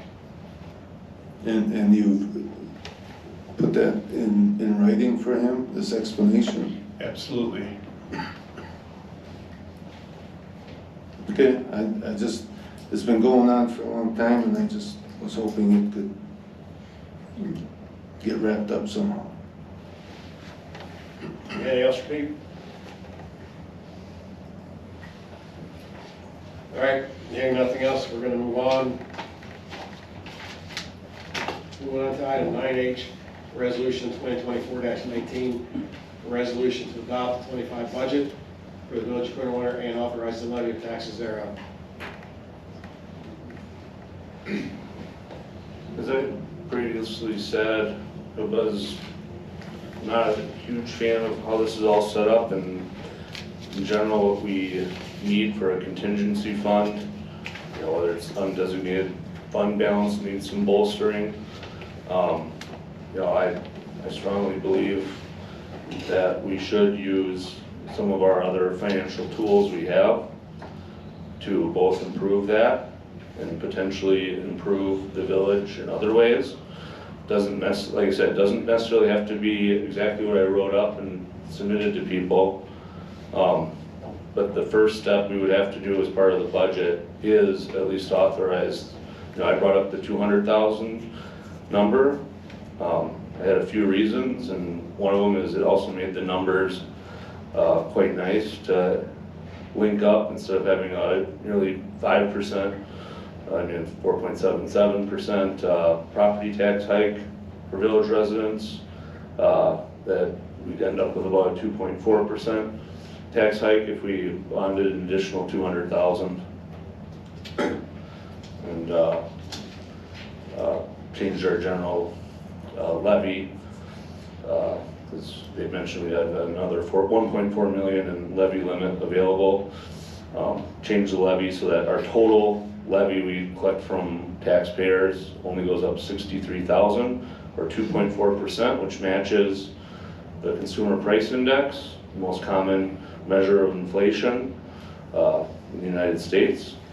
And that's kind of where I'm at. The first step would be to do that. With that, our contingency, the board could decide what they want to do with that later. But our contingency could be improved from $74,000 total to $191,000 total, just with that maneuver. Among that, we as a board could decide to throw all that into contingency, or we could use some of it for some other types of projects. I know we don't have a ton of time here. We don't have a finance director. Frankly, I don't know if that's a good enough reason, in my opinion, to increase taxes by double the inflation rate and not provide better services for our residents, or at least improve our financial condition as a village. So I'm a no on the current budget as written. Well, I myself don't agree with solving a problem by borrowing and just dragging it out over the next few years. When we need capital items, we're gonna end up having to borrow for them if we don't have the funds on hand. I mean, typically, we've always tried to save up so we have the money on hand in time to buy whatever it is, dump truck or whatever. I would agree, and at the last time we discussed this, that last meeting, we really didn't settle on numbers at all. We made some changes and adjustments, and it's kind of awkward now to be talking about details of the, how much to cut or whatever. But I know at that time, I was trying to keep the police budget down to about what was spent in '24 or a little more, go to $1.4 million or something like that. Somewhat of an increase, but right now we're talking $1,620,000, and if we could cut that to 1.4, there's a couple $100,000 right off, and that would be a very nice contingency fund, or a true undesignated fund where we actually have the money in it. And at that time, the discussion was that we can't cut the police budget because we will lose on our shared revenue. But I looked that up, and I sent you guys an email on that. And the way that law firm explained it, that provision only counts for populations of 20,000 or more, but it appears that it counts for any population for the fire department. So now that brings me to the fire department here. We have these people hired, EMS, and it seems like this is in anticipation of an ambulance service. I'm not sure. I don't know if that's the situation, but it looks like it because they're all EMS people, it says here. And if we do budget for them, and let's just say we don't do the ambulance service and we don't need that many people, or even if some of them quit because there's not enough, for them to do or something, we have to maintain this budget, whatever we budget for now, because if it goes down, either by us cutting the staff or by them leaving, we will then be penalized on the shared revenue. So that part, I would also prefer to put into undesignated and not budget for it, and if we need it, we can use it as we need it. But if we don't need it, we will never have budgeted for it. So if the following year we don't have that many employees, we won't be penalized. So I would like to see, those two cuts be put into an undesignated fund. And if it turns out they need part of that or whatever, we can always make a budget amendment. But if they don't, that money will be free for whatever contingencies come up. So to me, some cuts, further cuts, I know we did a lot of cutting, would be much more preferable than to basically defer the costs, through borrowing. I think it's much more, taxpayer friendly to just cut now and keep the money in our equipment or capital equipment fund or capital projects fund. I think that's a better plan, better way to go. So the police department, if you remember, we did cut it. I think Chief, correct me if I'm wrong, I think before you were $2 million or something. I think 1.789. So we cut it to one, it was 1.5, I thought, when we had our review. And then Lisa and Chief hammered on it and came back at the 1.6 because of union increases, insurance increases, and I think there was some other protective equipment that you needed to get. Does that sound about right? Yeah, it does. I don't know where you'd cut 200,000 out of the budget without taking personnel. But to back up another minute though, we spent 2 meetings going through every line item. We did exactly what you said. We cut everything. So when we were finished at the last meeting, everybody knew that that number at the end of that night, the second night, was what was going for public hearing. So we agreed that that was the number going forward. Now, we didn't have a motion to approve it. Well, that was the final numbers when we sat here that second evening and went through all of this. I think I made a statement at the end of the meeting that I didn't support the budget at the end. Well, yeah, I just you want to did. make that clear. Like, Yeah, when yeah, you say we there was agreed, I no- would not say that I agreed by any means, because, I mean, I think I made my points about how we plan for the future, how we finance things. But there was no additional follow-up meetings to address any of that. So that's what Lisa released to the public hearing. So I know you didn't agree with it. Okay, Yes. well, when you said we agreed, I mean, I think I maintained that I said I didn't support the Well, we didn't budget. change I'm not saying that, So it didn't get changed, so in essence, we agreed. It didn't get changed, so collectively, we agreed. I just want to touch base on the police thing.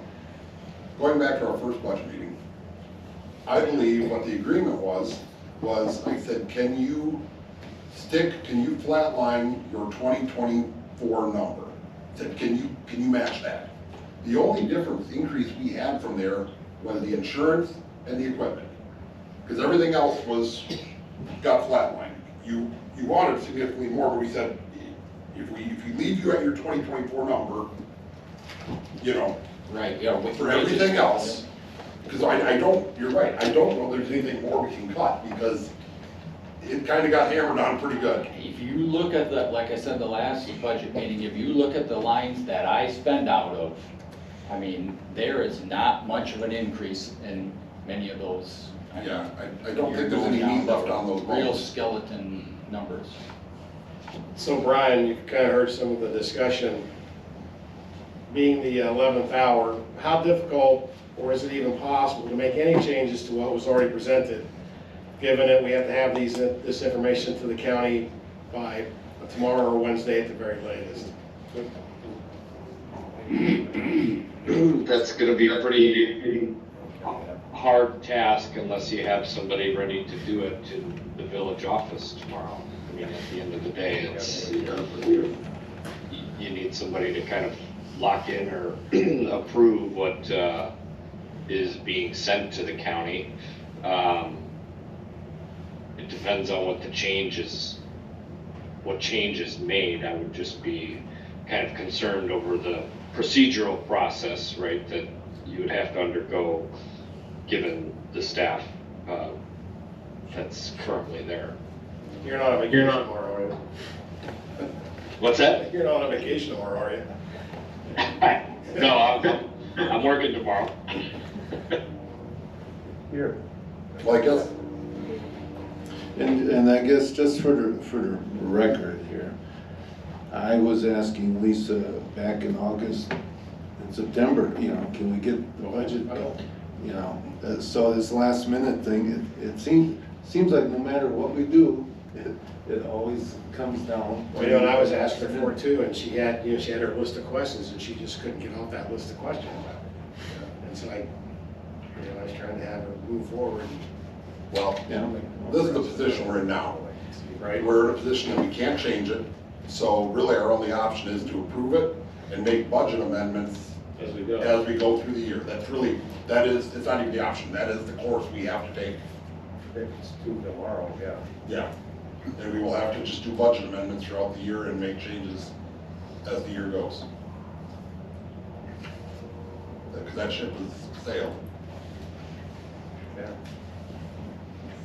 Any other comments? He's pretty wrapped it up, you know, it's gotta get done. You gotta turn it in. Well, I just think the taxpayer should see this is kind of what happens when there's so much chaos and no one around in the office, because now taxes are going up more and you're getting more service. I mean, that's what you're getting. I mean, that is what you're getting. That is what leadership gave you. We have bare bones police. We have nobody left in the office. We barely can get the budget out on time. And in my opinion, your taxes are going up double what they should. And I think that's why we're all frustrated, because we see this. And I'm sorry, am I speaking out of turn, sorry? Yeah. Yes. All right, what you guys want to do? Do you want to do a Hail Mary and put Brian through his paces for the Well, next 2 days? I do want to say that whether you consider them bare bones or not, I think the police service is good. I don't see anything lacking. I see the fire department is good. I just don't know that we have the bandwidth to do what Alex is suggesting. Well, could Ryan- And the That's what I'm saying. the staff situation really has nothing to do with the budget. It's just how things It's are. how we have to work through it. Right. Is that deadline at the county that tight? Sarah, you want to explain the deadline? It's very tight. Essentially, so I talked to the county about this because we had a discussion after APC, after this budget went to APC, and I reached out to Connie, the treasurer there, who I work with, to get the taxes out. And essentially, from my understanding, is if you guys change anything in the budget, you have to have another budget hearing to present that new budget, which is a 15-day turnaround as of right, like today. So if you would do it 2 weeks from now, then that's an additional time for you guys to approve it. And then additionally to that, I'd have to get all the stuff redone on the spreadsheets and everything like that that Lisa put together in order to get it to county. And that puts us at the very end of the list to get our taxes done. And then we still have to send them to our processing agent to get them mailed out. So they won't be out until almost January. I guess, Brian, I'm just wondering in terms of budget amendments, if this were approved, I guess I'm just trying to think outside the box. Levy goes up by that amount, I mean, in theory, we could still do the financial tools, like I was mentioning, and alleviate a future year's property tax hike. The financial plan was already in. Well, yeah, I mean. Sorry, guys. I think he's asking if it was a future board decision to, for example, like issue an extra 200,000 in debt to pay for the, project or whatever, you could still do that, right? It would just be kind of you're creating additional fund balance, probably more than what you planned for by, not reducing the budget at this time, just given that the levy amount will go out. But you can change those things at any point in time through a budget amendment. I think in terms of changing the budget this hard or this close, if it is agreed upon in something, simple, we can help out. I want the board to acknowledge that, like, technically this would not be like Eller's responsibility. We haven't engaged for this or anything even, but I would just say I would want somebody in the office who would be able to approve anything that we would do or have that authority to do so. That's my concern, just kind of procedurally as a relative to this budget. But to answer the question, you can do any sort of financial mechanism throughout the year, acknowledge it through a budget amendment, and keep going. But that would be future action of the board. Well, I make a motion to approve resolution number 2024-019 to adopt the 2025 budget for the Village of Kronenwetter and authorize the levy of taxes. Is there a second?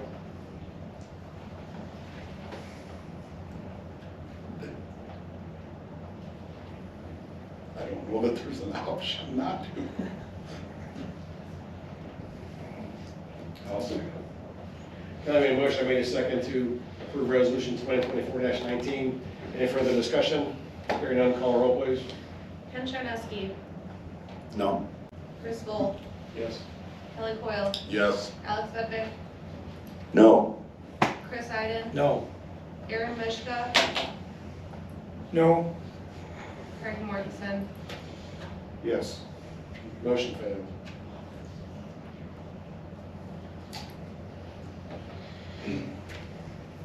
So we got legal stuff.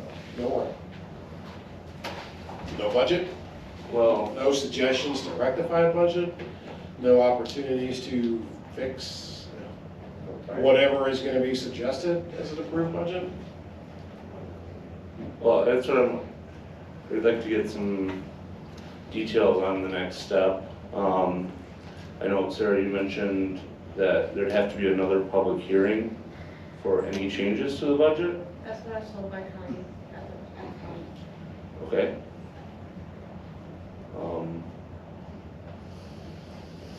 Yeah, we're kind of in a rock and a hard place here.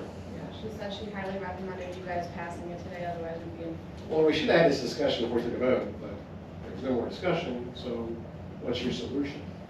I mean, we can always reconsider the motion, but I'm not, we couldn't, you know, at the same time, I would like all the facts on the matter. You know, What more facts do you? I'm not, I mean, I fundamentally don't agree with the budget. I mean, that's why I'm voting no. It's not to obstruct the village operation. I didn't mean to oversimplify it, but that's what I meant by, this is the budget we have, and going forward, we don't have the time to change it in order to get the tax bills out, and we will have to make budget amendments as the year goes on. That's where we're at. There is no other option. And that's what Brian, he said the same thing. Yeah. He said you could do your financial controls, implement all that stuff, borrow the 200 grand, you still can do it. He said that. You heard that, right? Yes. Okay. So that got you, I thought that got you what you were looking for. If there's some magic wand someone has here to rectify this, great, but this is where we're at. I don't know what solution you want otherwise, So you guys because we don't have the time and we don't have any other options. The time element, that's what's pretty much decides the thing. I'm gonna make a motion to reconsider. Second. I'll say. It really, it really kind of sucks that this was pushed to the last minute. A lot of the numbers we had and still have in the spreadsheets don't match what's in this presentation. Now, I'm not sure if this presentation matches what was in the newspaper. But just given the really bad situation that we're in, I'll move to rescind, what would I move? To take the vote Well, the motion again? is to reconsider, so you would just reconsider the previous motion, Right, which you made. yeah, But who was the let's second? reconsider it, and Alex. we're just kind of screwed. We were on the winning side of the motion. Because you weren't on the winning side. I don't think you can second it. Okay, well, then I'll second it. I'm looking at you, Kelly. I seconded it. seconded I it. said I seconded Somebody it. said Kelly. Oh, I thought you did. So a motion by Ken, second by Alex, to reconsider. Any further discussion? I will say next year, let's have a budget committee that can work through this process all year long, all the ins and outs, so when we get closer to the deadline, we're more prepared. That will come with financial. Absolutely. Something like a finance committee. I'm not gonna go there, I'm not gonna go there. Something like you Sounds see. familiar, I don't remember what ever happened. I want to make clear that, do I agree with the way our budget is? No. I don't know But that anybody does. this is where we're at. I mean, I'm just stating the obvious that the vote has to go a certain way tonight. I don't have to like it, but that's the way it's gotta go. Well, I agree. I don't think anybody likes it though. Yeah. I'm gonna say this, I think after tonight, every single board meeting, we need to at least have something looked at that budget. You know, what we're doing with it. It's, every year it's like this way, and it's like Ken said, and even with Alec, I mean, we've been bugging Lisa the whole, I think since early summer. Well, last year it was, And we've never, she's like, I don't have no numbers, but, you know, I still remember Emily Lane. yeah. She had everything worked out, it was so smooth. Very nice. It was probably the best finance director I think we've ever had. And she had everything in spreadsheets, it was so summarized and so simple. I think we really need to concentrate on getting a finance director and really study this and I getting don't this disagree figured out. with you. And like I say, I think we just have to do it, really make it number one priority. I mean, I absolutely agree. I don't know how we can function without a finance director or, you know, clerk or But administrator, but, yeah, I just want the minutes to reflect I'm opposed to this budget, and that's why I voted no. But since you guys are so concerned about, the vacancies that's on the top end of staff, we did ask for 35 grand to do a professional search for some of these positions, and you guys voted that down too. So I'm just saying. I did not, You guys are concerned I was with not it. against that, Have actually. any money It's off going for it? topic anyway, but, That's all that's part not of the it. solution, you know. So the motion was to reconsider. Any further discussion? All right, so we're just voting on to reconsider the motion, and we're gonna have to make another motion to approve budget. So, call a roll please for a motion to reconsider. Chris Volk, Yes. Kelly Coyle, Yes. Alex Bedwick, Yes. Aaron Mishka, Yes. Chris Iden. Yes. Ken Chernowski. Yes. Craig Mortensen. Yes. All right, motion carried. We're reconsidering the 2025 budget resolution. So the original motion still stands then, or? No, it has to be Maybe. redone.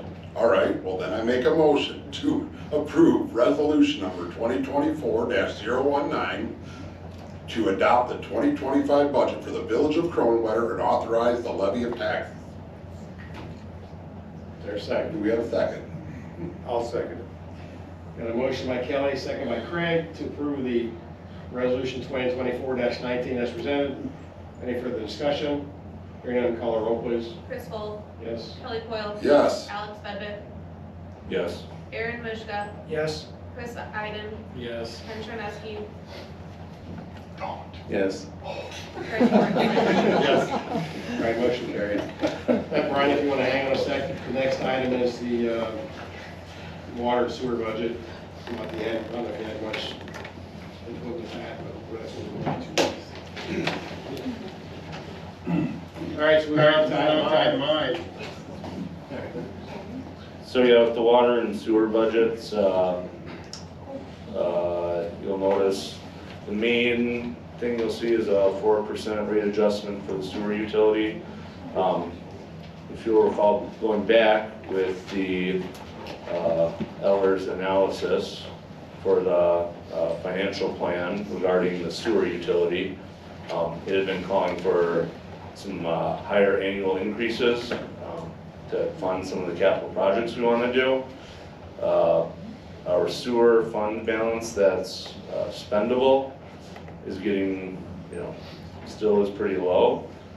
Long-term, the utility committee definitely has an interest in using what I keep calling the financial tools, but taking on debt to finance capital projects between $2 and $2.5 million worth over the next 10 years, 2032. I guess that's 8 years now. So that's really what's kind of a driver here. Once we get a finance director again, we'll be able to work through on how we actually finance some of these projects.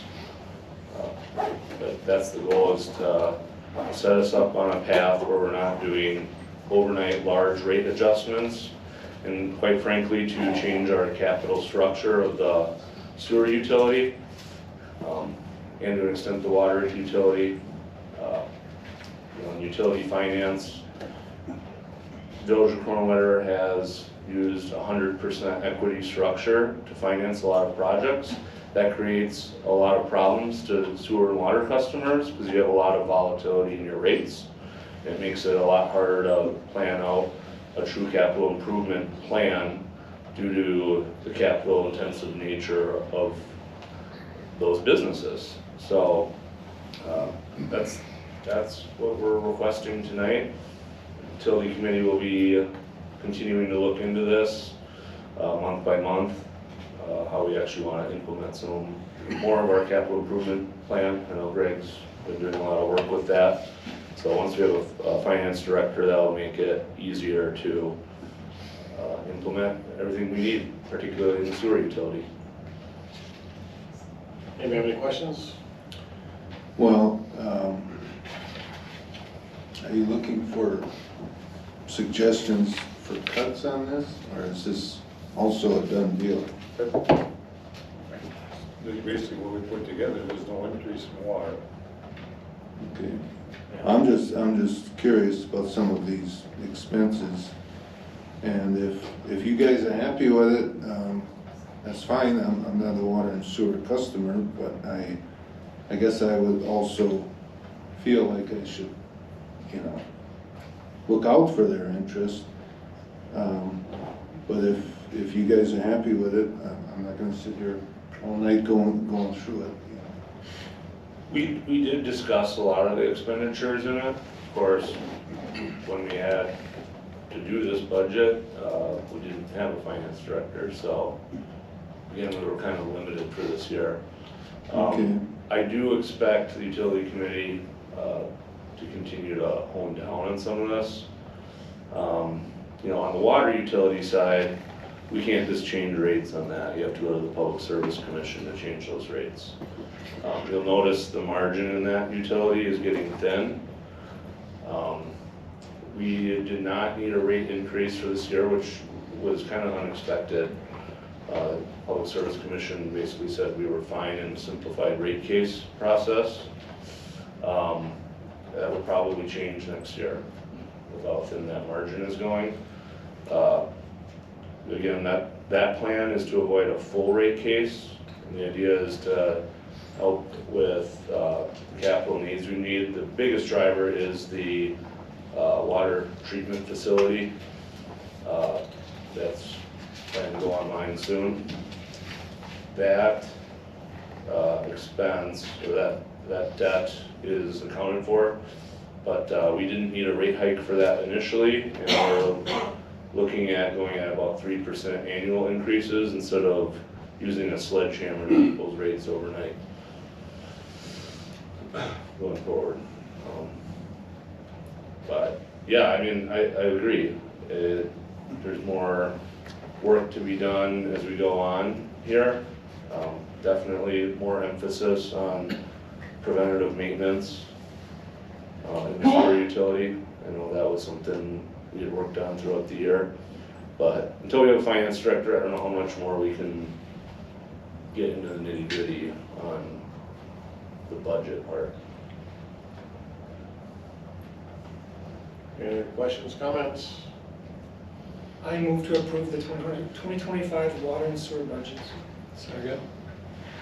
All right, a motion by Aaron, second by Chris to approve the 2025 water and sewer budget as presented. Any further discussion? Hearing none, call roll please. Chris Gold, Yes. Kelly Coyle, Yes. Alex Bedwick, Yes. Aaron Mishka, Yes. Chris Iden, Yes. Ken Charneski, Yes. Craig Mortensen. Yes. All right, motion carried 7-0. All right, Brian, that concludes all of our budget work, I think, for this evening. I sure appreciate you and Ariana taking the time to call in. You guys have been most helpful. We really appreciate it. All right, thank you. You all have a good night. Thank you. Thank you. Thank you.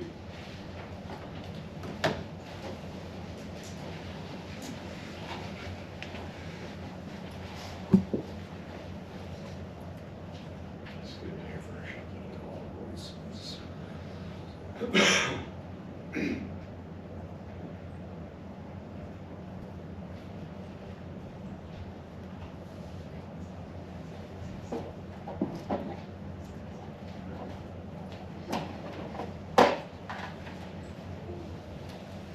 Do you have the backup? Easier. Need a longer cord. Right? There we go. Okay.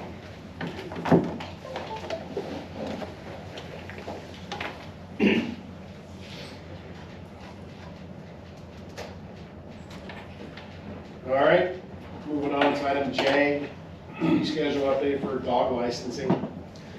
So about a month back, the village board asked, after we did the right-of-way fees increase, to look at the entire fee schedule. So I brought that to APC this past week, and they wanted to take a little closer look at the entire fee package.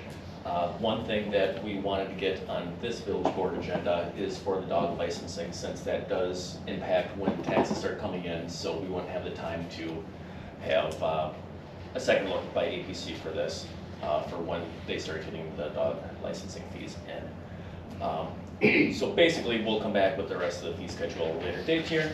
But what I have right here is what APC recommended for the proposed fees for all the dogs. You see in the column there, the current fees, what we charge, and then the proposed fees, as well as neighboring communities, what they charge as well. So looking for input if we want to keep it the same, want to change it, whatever you guys come up with, and then we can implement that from tonight on. Maybe comments? I think we should definitely increase it to 20 because that's what Red Mountain is. We'd still be less than Weston and a lot less than Weston. I think we should try to be comparable to our neighbors. So I'd be in support of raising it to the new fees. Now, is this, is it just to raise them, or is it kind of costing us more than we're charging? Do you know if the tags are a little bit more from the county by chance? So unfortunately, the tags are not more at this time from the county. However, the amount of money that we are having to give back to the county from the fees are almost not worth doing it. We only generally say keep about $2 of the license currently right now, which is not even enough, even with the number of pets that we license currently to maintain our dog park. Is that what the fees are for, the dog park? They go into the general fund, but they do get moved to like parks and stuff. That's the general idea of the dog licensing. And also for the Humane Society fees.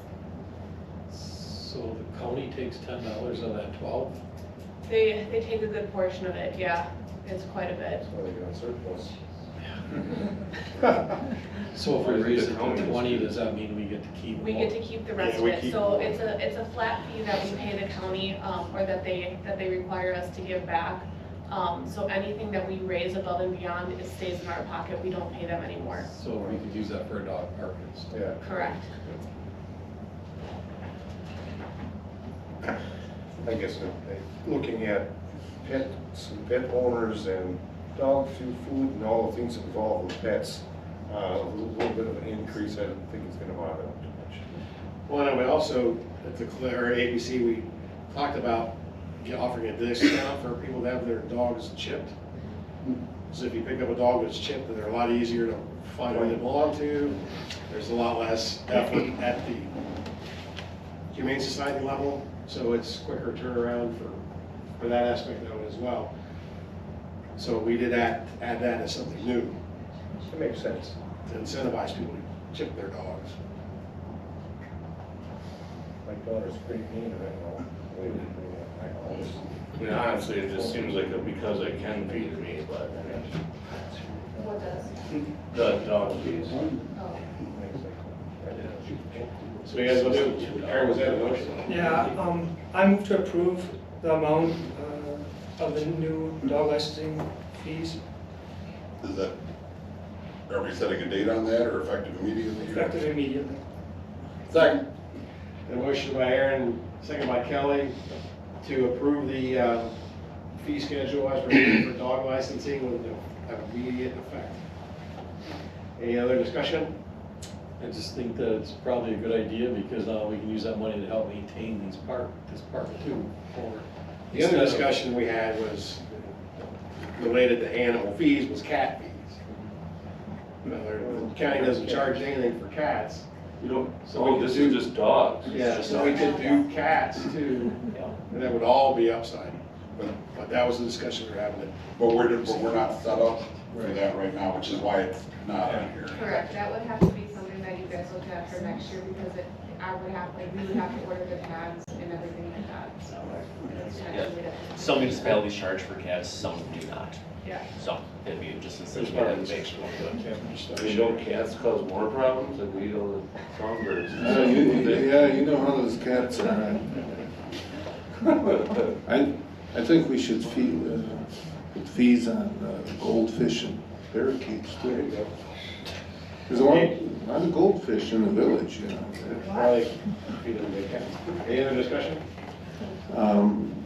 I think it's a little bit unfair to rural people with dogs who don't go to dog parks, you know. That's kind of a unfair thing, but. Probably also a lot of them. All right, go ahead and call the roll. Chris Wolf, Yes. Kelly Coyle, Yes. Alex Bevick, Yes. Aaron Mishka, Yes. Chris Iden, Yes. Ken Charneski, Yes. Craig Mortensen. Yes. Motion carried, 7-0. Moving on to item K, renewal of contract for Service League of Wisconsin Municipalities Mutual Insurance Company for 2025.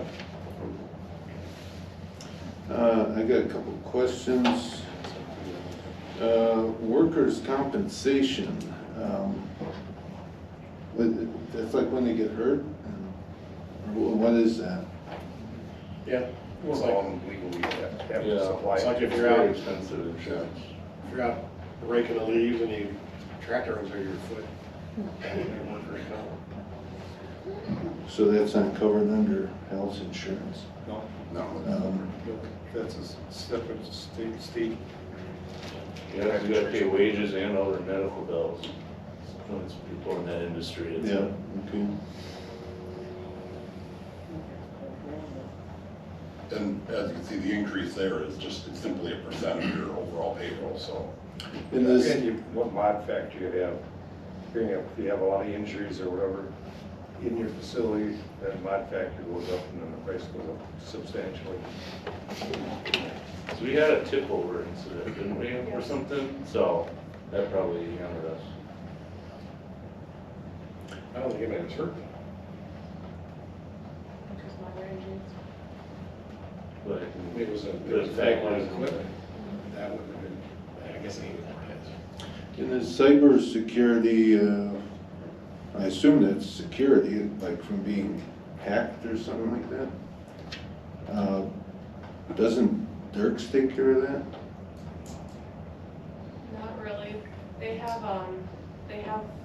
protections in place, like they are security, but if someone was to get into like our bank, and take funds from our account or, hack the server somehow, then this would help protect us from that.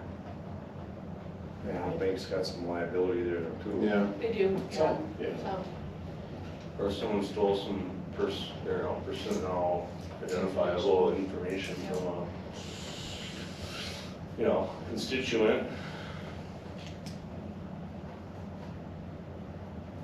Number of auto vehicles expiring and renewal seems to be quite a number increase in automobile from 26 to 31. Are we adding that many vehicles to our fleet? I see one cruiser is all I saw in the budget. Well, We haven't even added that one yet though. Yeah. We added 3 cars this past year. as of right now, we still have cars that we are, getting ready to put on surplus, but they are still required to be insured under this policy, because they still are on municipal property. We still own them. They could be dropped down to just comprehensive, so that's all we're paying for. They're not being driven. As possible. Yeah, like I said, I don't know if that's possible, because this is the old encompassing coverage. We don't have like a separate policy like State Farm or something like that. I don't know, if you look at $100,000, it's, most everything's garaged. Right. Any other comments? It's your pleasure.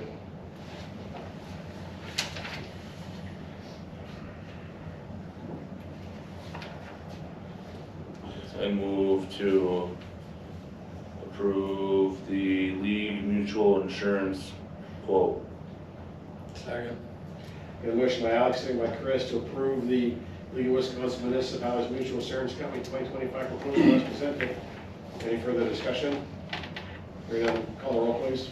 Chris Wolf, Yes. Kelly Coyle, Yes. Alex Benedict, Yes. Aaron Mishka, Yes. Chris Iden, Yes. Ken Charneski, Yes. Craig Mortensen. Yes. All right, motion carried, 7-0. Moving on, item L, Eau Claire River LLC rezone. There was a public hearing held October 21st, 2024 with the Planning Commission. And it was actually tabled and there was no action until November 18th. And November 18th, the rezone did not pass due to a Pete, tie. can you use the microphone? No.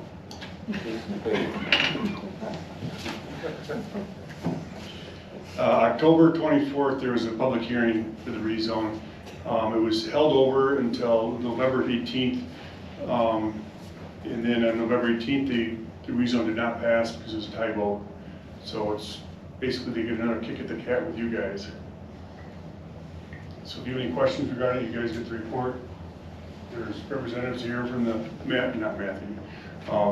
from, what is it? Clear River, yeah. God. That sent in the application, you can ask them any questions, or I can answer the questions also. You know, there's a lot of things that everybody on this board gets calls for and emails for. And to this point, now that I've been here, what, year and a half on the board, I have never had anybody reach out to me for something specific until this. It's been 8 or 9 residents who have reached out in the last week and said, please don't let this go through. And so I dug into it and I read everything I could. And to be honest with you, I cannot support this in any way, shape, or form. My motion would be to deny the zoning change request.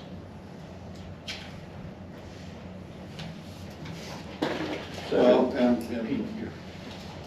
I'll second it, but. No, I seconded it, but yeah. Oh, okay. Yeah. Well, part of it is because it's right next to residential. So you got, it is compatible with some of the surrounding areas, but not all of it. But a big issue is that's all in TID 1, and like public input said, that the TID is intended to increase the increment. And I myself am not sure that we could even approve it without violating that TID in charter. That was my concern too. Right, this guy brought up an interesting point where, you know, the whole point of a TID is to get increment, and if you don't have the increment, when the TID closes, is that right? Basically against the whole purpose of TID, right? I'm not sure what the answer is. Well, that's what I mean, it's kind of a violation of the TID, whatever, you know, the charter, whatever it is that organized the TID to begin with. So that's why I voted against it at planning commission. Those two reasons. And if it's in a TID, aren't they supposed to provide increment calculations? Mm-hmm. So, I guess, yeah, what revenues would go to the TID or to the village. I also have a concern I haven't seen in this. You see this sometimes with like wind developments in some other areas. They call it a decommissioning fund. You know, in this case it'd be reclamation. You know, I do see an insurance piece in here, but I mean, I don't know. I just don't see how this is compatible with the village's comprehensive plan with what's around it, the TID itself, the revenue it's bringing, and then, you know, what would the village have at the end of the life of this? I know there's a statement about backfilling it. You know, there's no plans for actual increment to be built at all. I mean, there's a statement, a generic statement about building apartment buildings, but you know, there's nothing holding,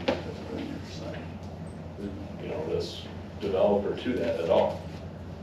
What's the timeline of when that multifamily development would be complete? So, Tom, you want to make some?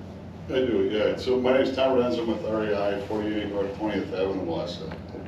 To give you a background, I've been surveying for 40 years. I've been involved with this property and the one 170 acres across the highway for about the same 20-year period of time. And that's when Mark Schutte, Dick Austin, the Kreskes bought the property. And so over that time, we put together a plan of how we could develop this. At the same time, we tried to get an interchange at this Kowalski and I-39.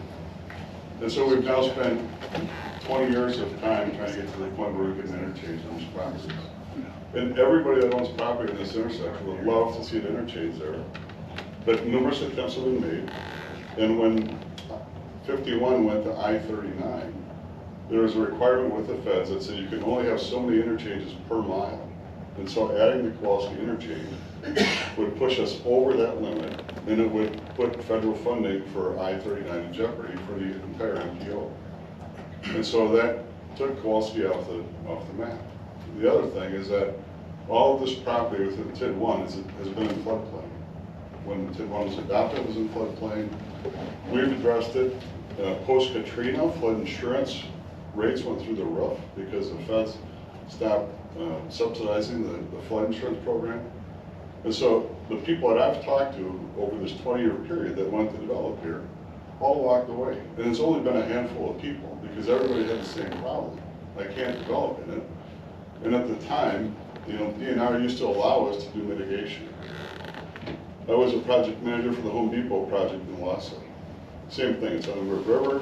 What we were able to do there was we were able to fill the area where Home Depot was built. And where the highway now is, where ours is, we excavated a hole. And DNR allowed us to do that. Well, they didn't allow us to do that anymore. So we waited patiently until Pete helped you guys adopt the floodplain norms. So now there's a floodplain mitigation program that we can do. So what we need is your support. So I just listened to your budget hearing, which is tough, because you guys are in a tough spot, I get it. But you've been in this tough spot for 20 years because TID 1's in floodplain.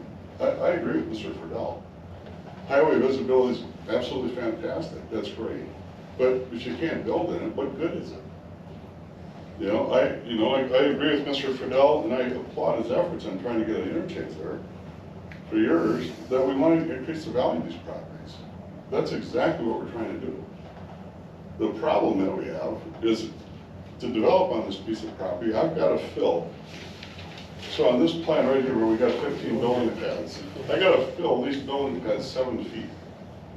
Okay, I got to fill on this end at least 2 feet. So to build this out, I got to bring at least 60 to 75,000 cubic yards of material in to fill these sites, because I got to get them above the flood protection elevation. So to do that, what we want to do is excavate the pond, and I can point. Is that good for you? Yeah. Okay. So here's the existing pond. This was constructed by the Hans construction company. You guys old enough to remember Hans, they had trucks in town. They left concrete debris and a lot of stuff back here. It was never reclaimed really to any degree. It was just kind of grown over. So to come and fill that now is a very costly venture. So nobody's going to fill that. That's going to remain a scar. What we want to do is we want to take this out and go deep. So the water level's at about 1245. 1145. And so we want to excavate below the water table, right? To get the sand out because it's good material. This will take about 75,000 cubic yards to fill, okay? At $6 a yard, just to move the dirt, we're gonna have about $400,000 of just fill material to move dirt. So this property is competing against every other property in the county. So we can't do this project. You know, and right now, we've been involved, our team's involved in numerous multifamily developments. The rents are $1,600 to $2,000. If I have to add another $400,000 of cost on the rents on these, they're not renting it. We just you can't afford to. So what we're trying to do, right now this property pays $20,000 a year in taxes. If I can build this development, if we can get to this point, this property will pay $375,000 in taxes annually. Until that point, it's stuck at $20,000. The other thing we don't have is access. So in 2007, 2008, when Kowalski was being built, we tried to work with these neighbors to get this access. Dick and Marv owned it. We worked with the village. We got caught between the village and the DOT. They wouldn't give us a shared access point. So we don't have access. We have one right in, right out. We have a field entrance. So part of this application is also, we want to open this meeting up so we can get into this property. Because right now, who's going to develop it here? To get in there, you have to go all the way back down, do a U-turn, and come back in if you're coming from the west. You come into the east, but if you want to get back to the west, you gotta go back someplace and do a U-turn. Which doesn't make any sense. There's sewer and water here, right? That the village put in at one point in time. There's no easement over it. So we don't have access to sewer and water on this property. So the only thing, if this motion fails, the only thing that makes sense is they go in here and cut the trees and turn it into ag land. Because we can't build on it. We don't have sewer water. We don't have access. It costs too much to fill and build the building pads. So we can turn this, take it from a $20,000 tax bill to a $500 tax bill. Because at some point, it doesn't make sense. You know, we've been beating our heads against the wall on this property for years. But we run into the same thing every time. The other thing, one thing Mr. Farrell didn't point out is, yep, I agree with him, you can fill flood fringe.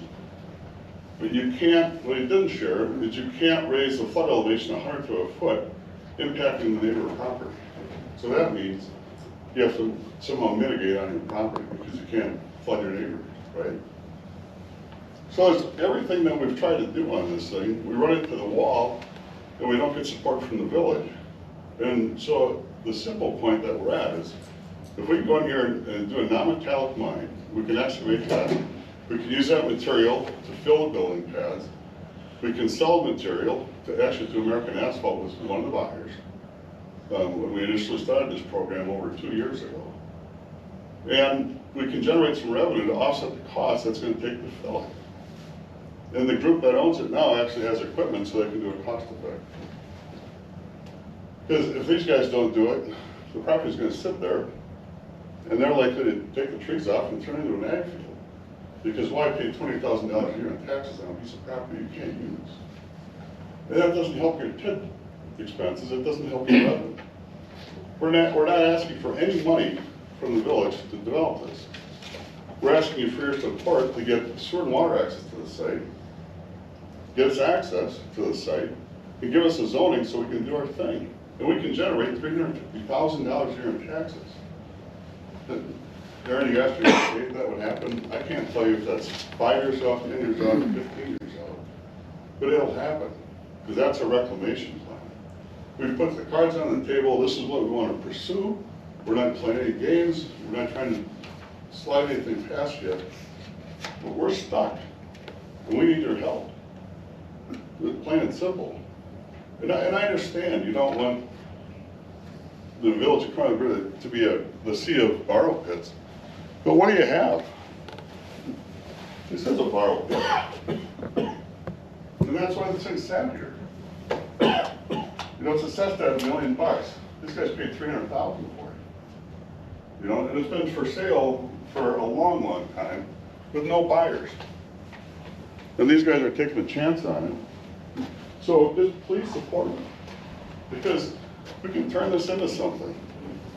And I understand the residents are nearby. This is completely in concert with the comprehensive plan, which calls this property for industrial and commercial. It's zoned business park right now. The reason we want to rezone it is we can't do residential multifamily in business park. We have to rezone it. We can't do non-metallic mining business park. So we could come into you and play games and go, well, this is going to be a site plan review. You know, we're not going to sell material. We just got to get the material out of there, and we want to build a big pond. We're not playing games. We said we want to do this the right way, all the cards on the table, but we need your support. Can you touch on the floodplain acreage?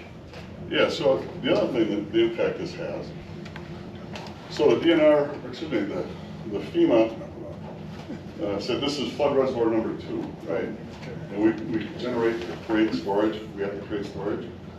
So with this pond, in this shape, is we will create an additional 164 acre feet of storage.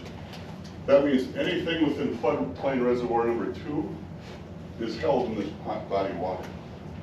So it adds value to the diocese property, it takes these properties out of the floodplain, so it makes everything around it more developable, the more value, right?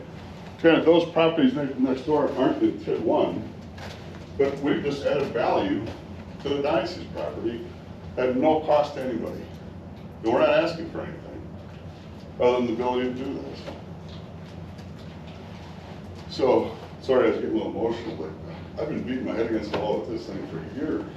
Well, and it could potentially happen to the 170 across the road. If it gets Yeah, ag. the same thing. It could be ag, and then you're gonna lose the tax base there as well. Yeah, People can't afford the $400,000 or $500,000 of taxes that they were being assessed at. So and we waited until the TIA was done in 2023. Here's a conclusion from the TIA. Due to the traffic volumes being lower than previously projected volumes, expected future development plans and assessment of the adjacent interchanges and roadway operation and safety, a new I-39 interchange at Kowalski Road is currently not justified based on current state and federal requirements. When you look at the TIA that was done, it was paid for by the village. You can take this thing out for another 20, 50, whatever it is, years. And there's no justification for a ramp, right? And you can go to the MPO and ask for money, and you can talk to politicians, and they'll say, well, I'll support it. What politician is gonna say, no, I don't support an interchange there? Nobody. It's political suicide. I've worked around the DOT for 4 years in my career. Our biggest client at REI is the DOT, okay? We do construction oversight for them. DOT is reactive. DOT is not proactive. DOT is not an economic development business. They're in the business of, if there's a problem, we'll solve it. Talk to the town of Red Mountain, Reals of Red Mountain. They've been trying to get the DOT to react to the traffic backup on I-39 on the south end of Red Mountain Drive forever, okay? They're finally, because it backs up on holidays and weekends, right? Especially this time of year.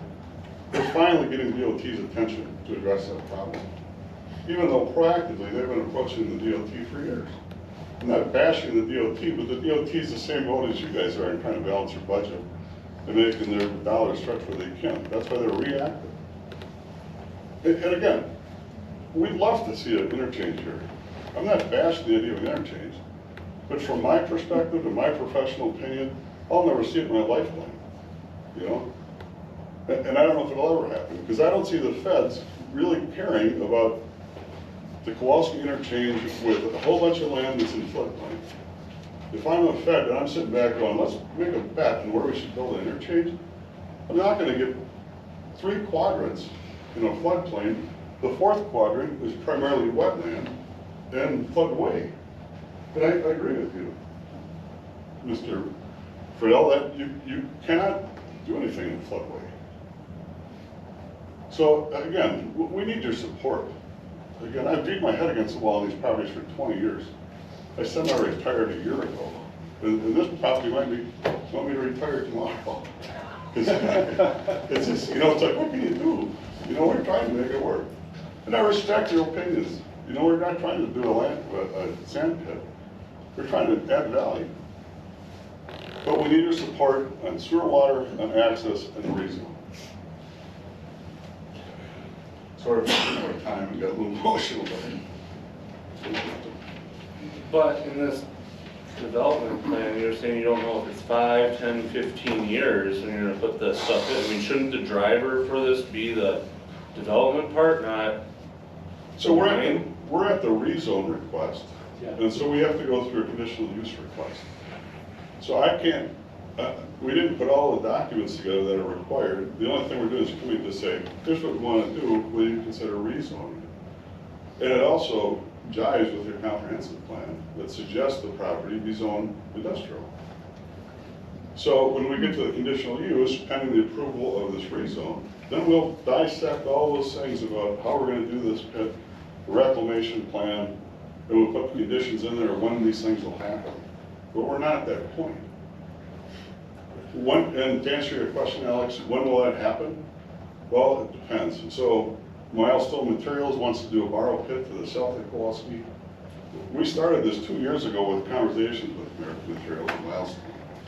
because they need aggregate to produce asphalt that serves our entire community. We looked at this and said, hey, this is a short haul road, because we can get right down there, say, we're not running all over Carnation with sand. It's a great opportunity for, to generate some revenue, get those guys what they need to generate asphalt for our community, and we can generate the fill material to build these building pads. So that's how it started. So if they choose to, if you guys approve their pit, well, then that pushes us out further, because they need about 30 to 50,000 cubic yards annually, I believe, for asphalt generation. So I can't tell you this is going to happen on, the 1st of June on 2027. It all hinges on what the marketplace looks like. What if the funds dry up mid-project, The funds for, finishing the whole completion? no, we have to bond it. Yeah. So through Maritime County, because they're still the permit holder, we have to put a reclamation bond in place. So that if these guys die in a plane crash and the company folds, there's money available to reclaim them. And it may not get finished to this degree, but it will get finished so it will look nice, as opposed to the scar that was left during the hot zone. I know one of the issues I think I have, and I think you can support me with this, I'm not sure. But I thought there was another company that did a mine a while ago, and they had promised to put Yes. apartments up. I think what you're talking about is the pit over on Wyneki. Yeah, yes. So the American Asphalt kind of addressed a little bit that at their meeting. But that was the original plan, was to do the very same thing.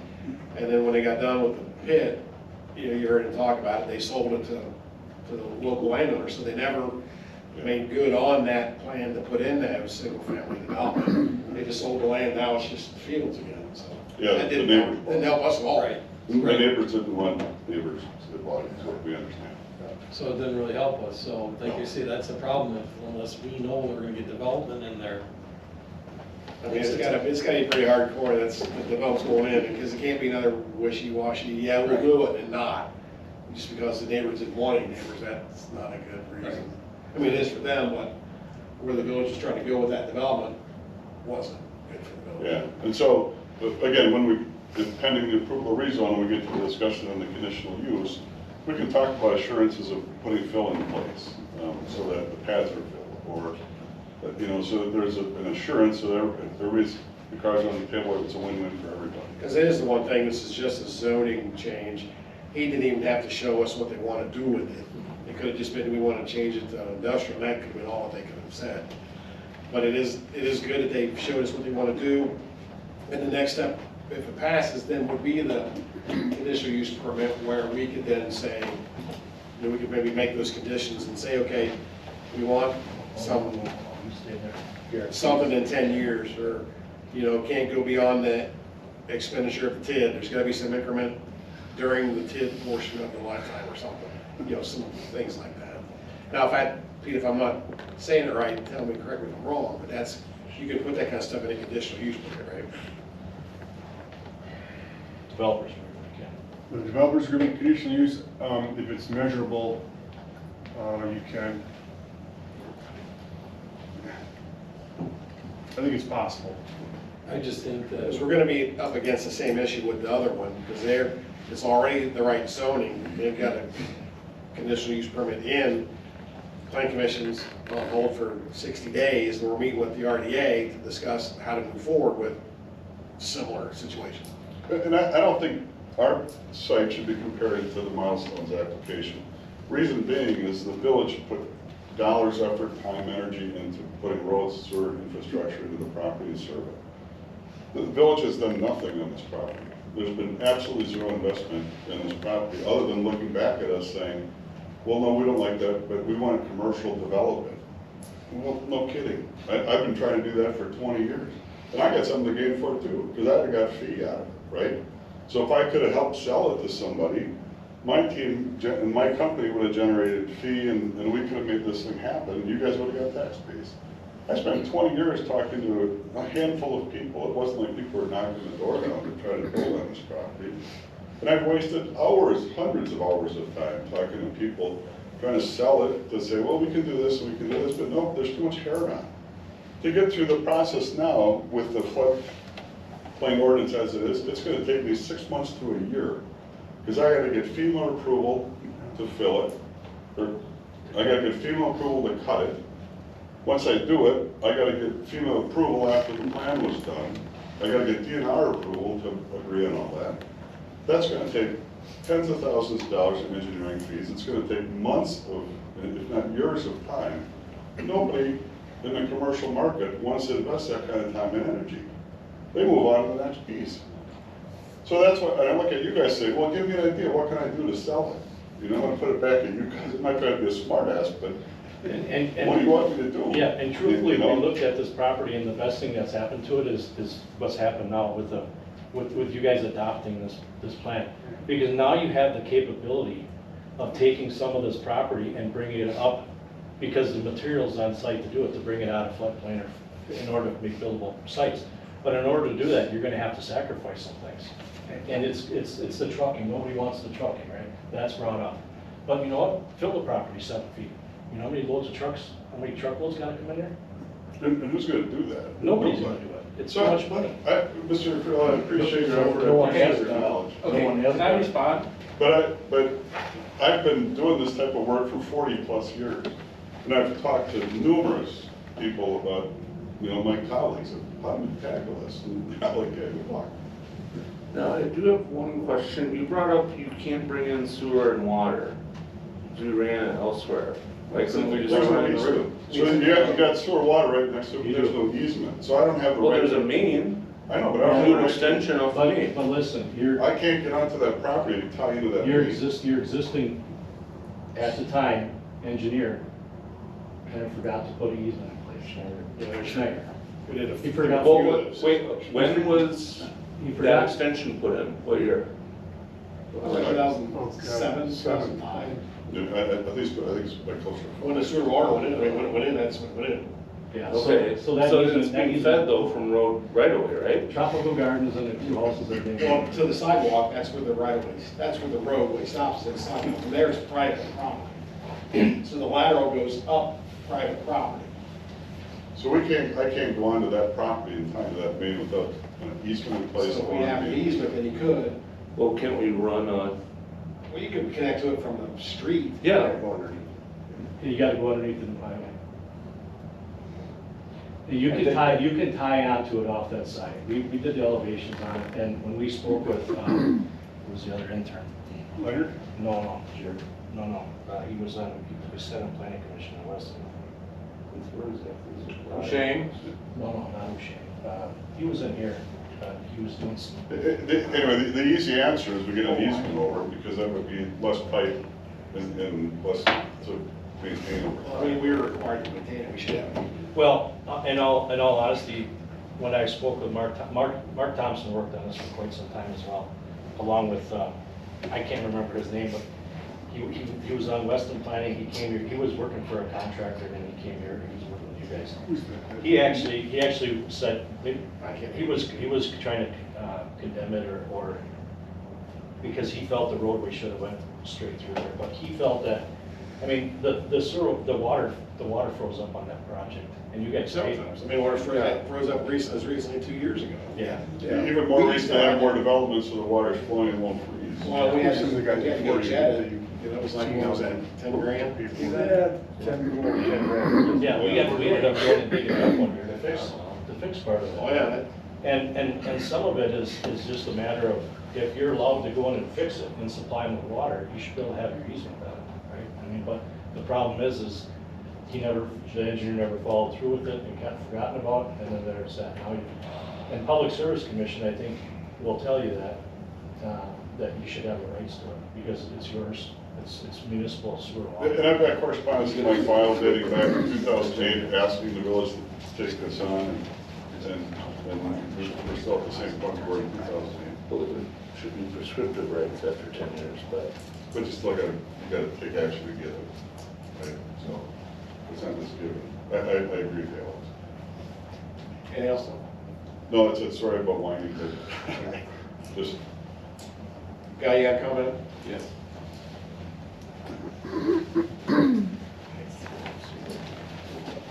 reference has been made to TADDY, and I looked at the TADDY report, and there were 8 standards that have been required to get a new interchange. That has been changed to 2 standards, and the 2 standards are much more favorable to allowing a new interchange. So the one standard that is critical is that a new interchange would not increase safety problems. You look at the interchange or the ramp going north, I go up there all the time. That thing is a disaster. And where they're at with that, they've had like 5 accidents right there. And they're about Rothschild? So what does Yeah, this that's- have, what does that's this have anything to do with the board? I mean, we're asking Okay, for. listen, I'm talking. I understand that. Okay, and I didn't say anything, so please let me finish. Okay, thank you. So there's nothing they can do with that ramp. So the answer to that, especially if double X develops, which I think it will, is to relieve the traffic off of that ramp. And the Kowalski Road interchange is the answer to doing that. And what our committee proposed to do was to put the ramps on the south side of Kowalski, and that would avoid the problem with the 1.5 mile distance to the Cedar Creek ramps. That's what our committee did. I think that our game plan would be to, after all of the appointments are through for the Trump administration, and you know who we've got now as the Secretary of the Department of Transportation, at least nominated, is Sean Duffy. So we go to them, feel out the Department of Transportation, we arrange a meeting with the regional Federal Highway Administration in Madison and ask them, you know, what their reaction to this is. And see. And it's gonna take us something like 6 months to get an answer, because we're gonna have to arrange a meeting, and there's no sense doing it now when there's a bunch of bureaucrats who want everything to be in the big cities. I think that a new administration is going to have a different perspective on this. That new administration wants to promote development, and it wants to cut out the roadblocks to development. The types of things that prevent this type of interchange from happening. So whatever you do along the old Highway 51 corridor, that's going to increase that pressure on the Cedar Creek interchange. If there was a Kowalski Road interchange, that would reduce that traffic. So there's a couple different ways that this is going to reduce traffic at, especially that northbound ramp getting onto I-39. So we'll find out fairly soon whether or not this thing has a chance to fly or not. But I think we've got everything lined up. One of the people I talked to was Brent Jacobson about this. Brent said he's looking for local projects, and the Kowalski Road interchange is at the top of this list. He served on the Kowalski Road Interchange Committee for a number of years. He knows the situation. And what Brent has told me is that if we could get the ramp, then he would go for special legislation. And here's how we can make this a win-win situation for everybody. If we can get the interchange approved and get the special legislation to allow TID 1, say, to borrow $400,000 to pay for the cost of putting that fill where it needs to be. And if we can get 300, then get a development agreement with this firm and require them to perform. Because there's no commitment there, none. They're saying maybe in 10 or 20 years. But let's make this a win-win situation for everybody. Because if they can generate $375,000 a year, and we give them a grant for $400,000, or, you know, maybe $200,000 to begin with, and another $200,000 once they've got those building pads raised and built on, we can make that money back quickly if they're generating $200,000 or $375,000 a year, like Mr. Redan said. We can make this a win-win situation. I can't say that this is going to happen, but I'll tell you this, the chances right now are much better than they have ever been. Thank you. I guess, just trying to complete the record, because there's still know, this information in the packet here, going off of the missing, trying to understand too with the Kowalski Road interchange situation, if the ramps are going on the south side, because how does this impact the Kowalski Road interchange committee? It doesn't. How does it impact them? Yeah. Well, I guess I'm just curious, there's been discussion about how this impacts the Kowalski Road. I mean, I'm not making a statement either way, I'm just trying to understand, because there's just a lot missing in this packet, I think, across the board. And I'm just wondering what, like, there's a lot of discussion, like, opposition to it, or in favor. I guess I'm just trying to understand what impact with this development, if it were to happen as proposed, how it would impact the Kowalski Road interchange. So there's, to amend Mr. Friedel's points, there's 5 criteria within the PIA, or the DOT and the feds, when they look at a ramp. System linkage or connectivity, road user benefits, access to areas currently not served, address an existing safety, operational, and engineering problem, or prevention of future safety, operation, and engineering problems. Right now, the report's very clear that none of these exist. And the report's also very clear that amendments could be made to both the Maple Ridge ramp and the Cedar Creek ramps for more capacity. But at this point, neither one of them are at very near capacity. So there's ample capacity at the interchanges. And I don't know that a community gets to pick where you put the ramps. In my opinion, again, working with DOT and around DOT for 40 years, they kind of come to town and tell you where they're going to put the ramps and how they're going to build the ramps. Because based on geometry, what's happening on the highway, what's happening in the surrounding, adjacency to other interchanges. So I don't know that we would have, it's not like you can go on the menu and say, we'll take the ramps that are on the south side. I don't know that, and I can't say because I don't work directly for the DOT, but that seems like a tall order. Again, we'd love to see ramps, but the reality of ramps happening are really tough. Maybe I'm missing something there. The proposal for the Kowalski Road interchange is on the south side, and this parcel's on the north side. Yes. Yes. How does this impact? I can answer that for you, sir. Kurt Seibert, 148525 Smolder. You asked about a couple things, the timeline. I'll address that first. So the timeline is based on market, right? What's available for construction materials, whether it be for American asphalt, residential projects, and highway projects, right? So one of the key components to this is if the Kowalski interchange went through, this is the closest possible permitted site, which that idea that the committee had come up with here, that's gonna need a substantial amount of fill. This would be the closest permitted site to be able to provide material for that project. When Maple Ridge ramps were done, that called for a significant amount of material as well, okay? That material was taken locally in the northeast quadrant of that interchange. Historically, any highways or any interchange projects have had locally sourced material, okay? You look at Highway 29, in between Highway X and Highway J, the Mashuda company years back had borrow pits there, okay? It's right next to our shop. It actually doubles as a stormwater pond for the new facilities there, right?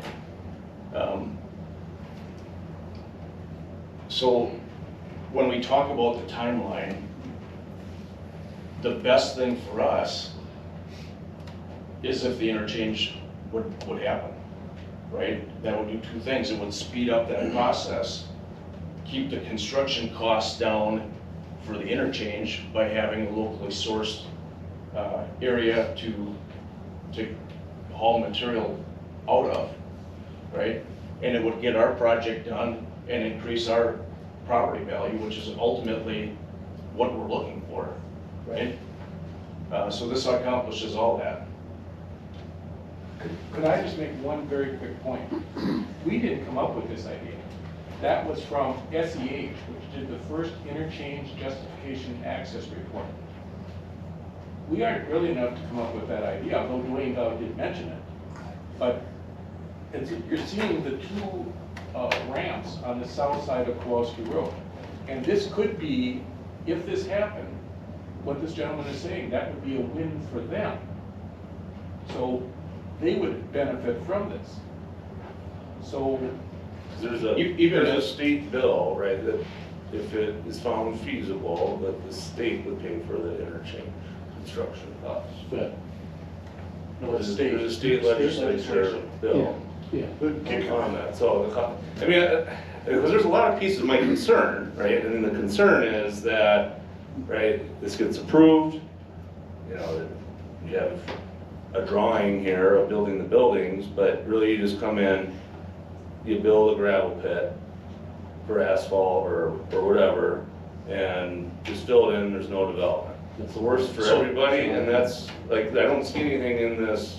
Well, we all so I think what you're missing, let me just respond to that. I think the thing that you're missing is you have no access to the property.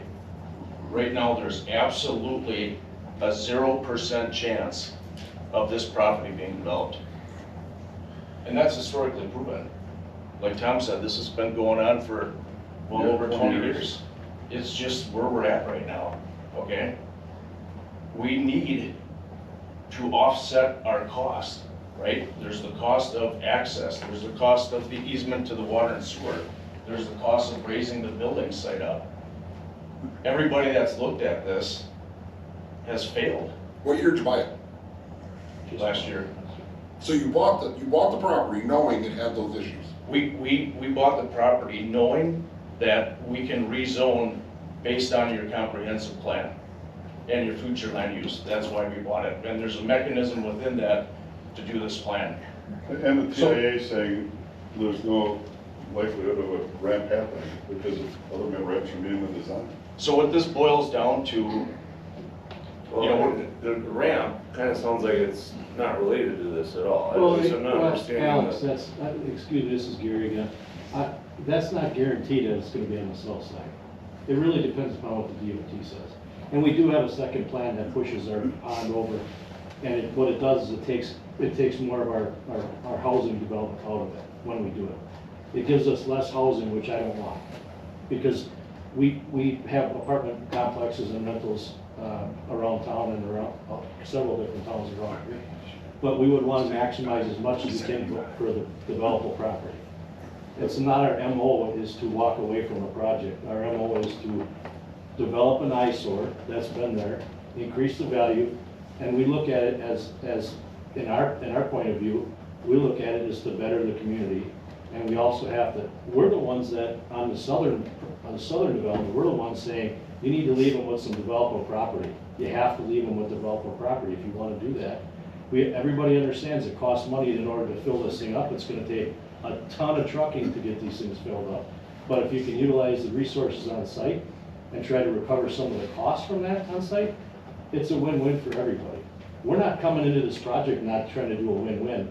We did this, that's why we waited for the flood study to get adopted as well. Because that also drives an avenue for that to happen on 170 acres across the highway.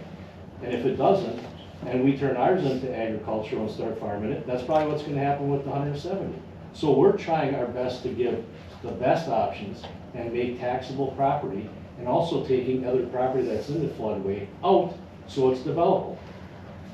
Do you know how many trucks you'll need besides what's on site?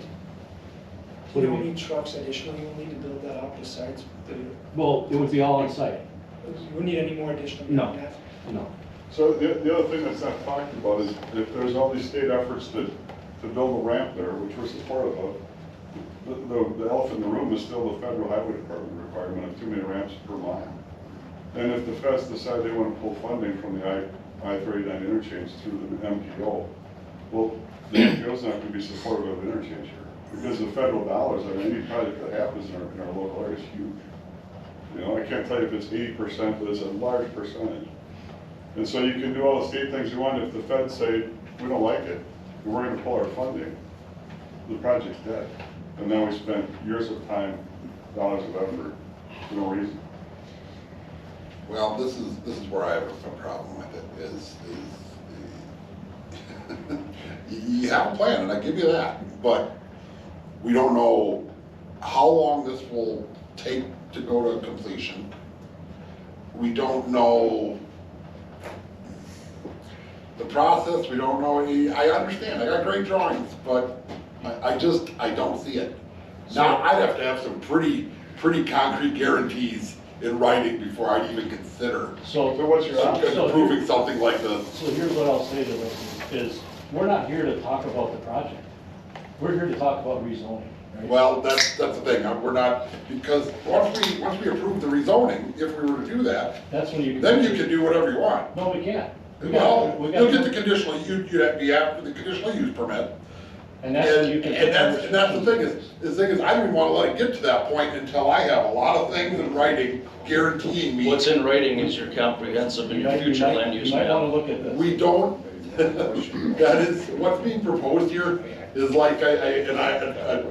Yeager and I don't agree on a lot of things, but he did send an email to the board today where he said it's kind of like the last resort use for the property in that, and I would tend to agree with it, and I just don't see it. I don't see it, and there's a lot of concerned neighbors. I live over there. I live off in a subdivision off of Happy Hollow. So I had a lot of people reaching out to me, and I don't see it. Well, then you gotta do your deal and deny that. Yeah. Deny it. Pete, you might wanna talk about some of that stuff with them, or what their capabilities are. I mean, I'm frankly like new to this, right? There's not a ton in this packet, right? I mean, I know the plan commission talked about it, it deadlocked. Maybe someone in the plan commission can share some of the discussion, right? Their plan commission did the deep dive on some of this, right? I mean, all I know, or is what is in the packet and what's been said to me. I am just trying to, for my own decision, trying to understand the full picture here. You know, my opinion, right, the burden of proof is on the side looking for the Well, the zone discussion change. from the planning commission was, of course, it was a 3-3, so there wasn't much discussion from the 3 that voted for it. The 3 that voted against, the one guy didn't say anything. My stance was it's an impact on the roads.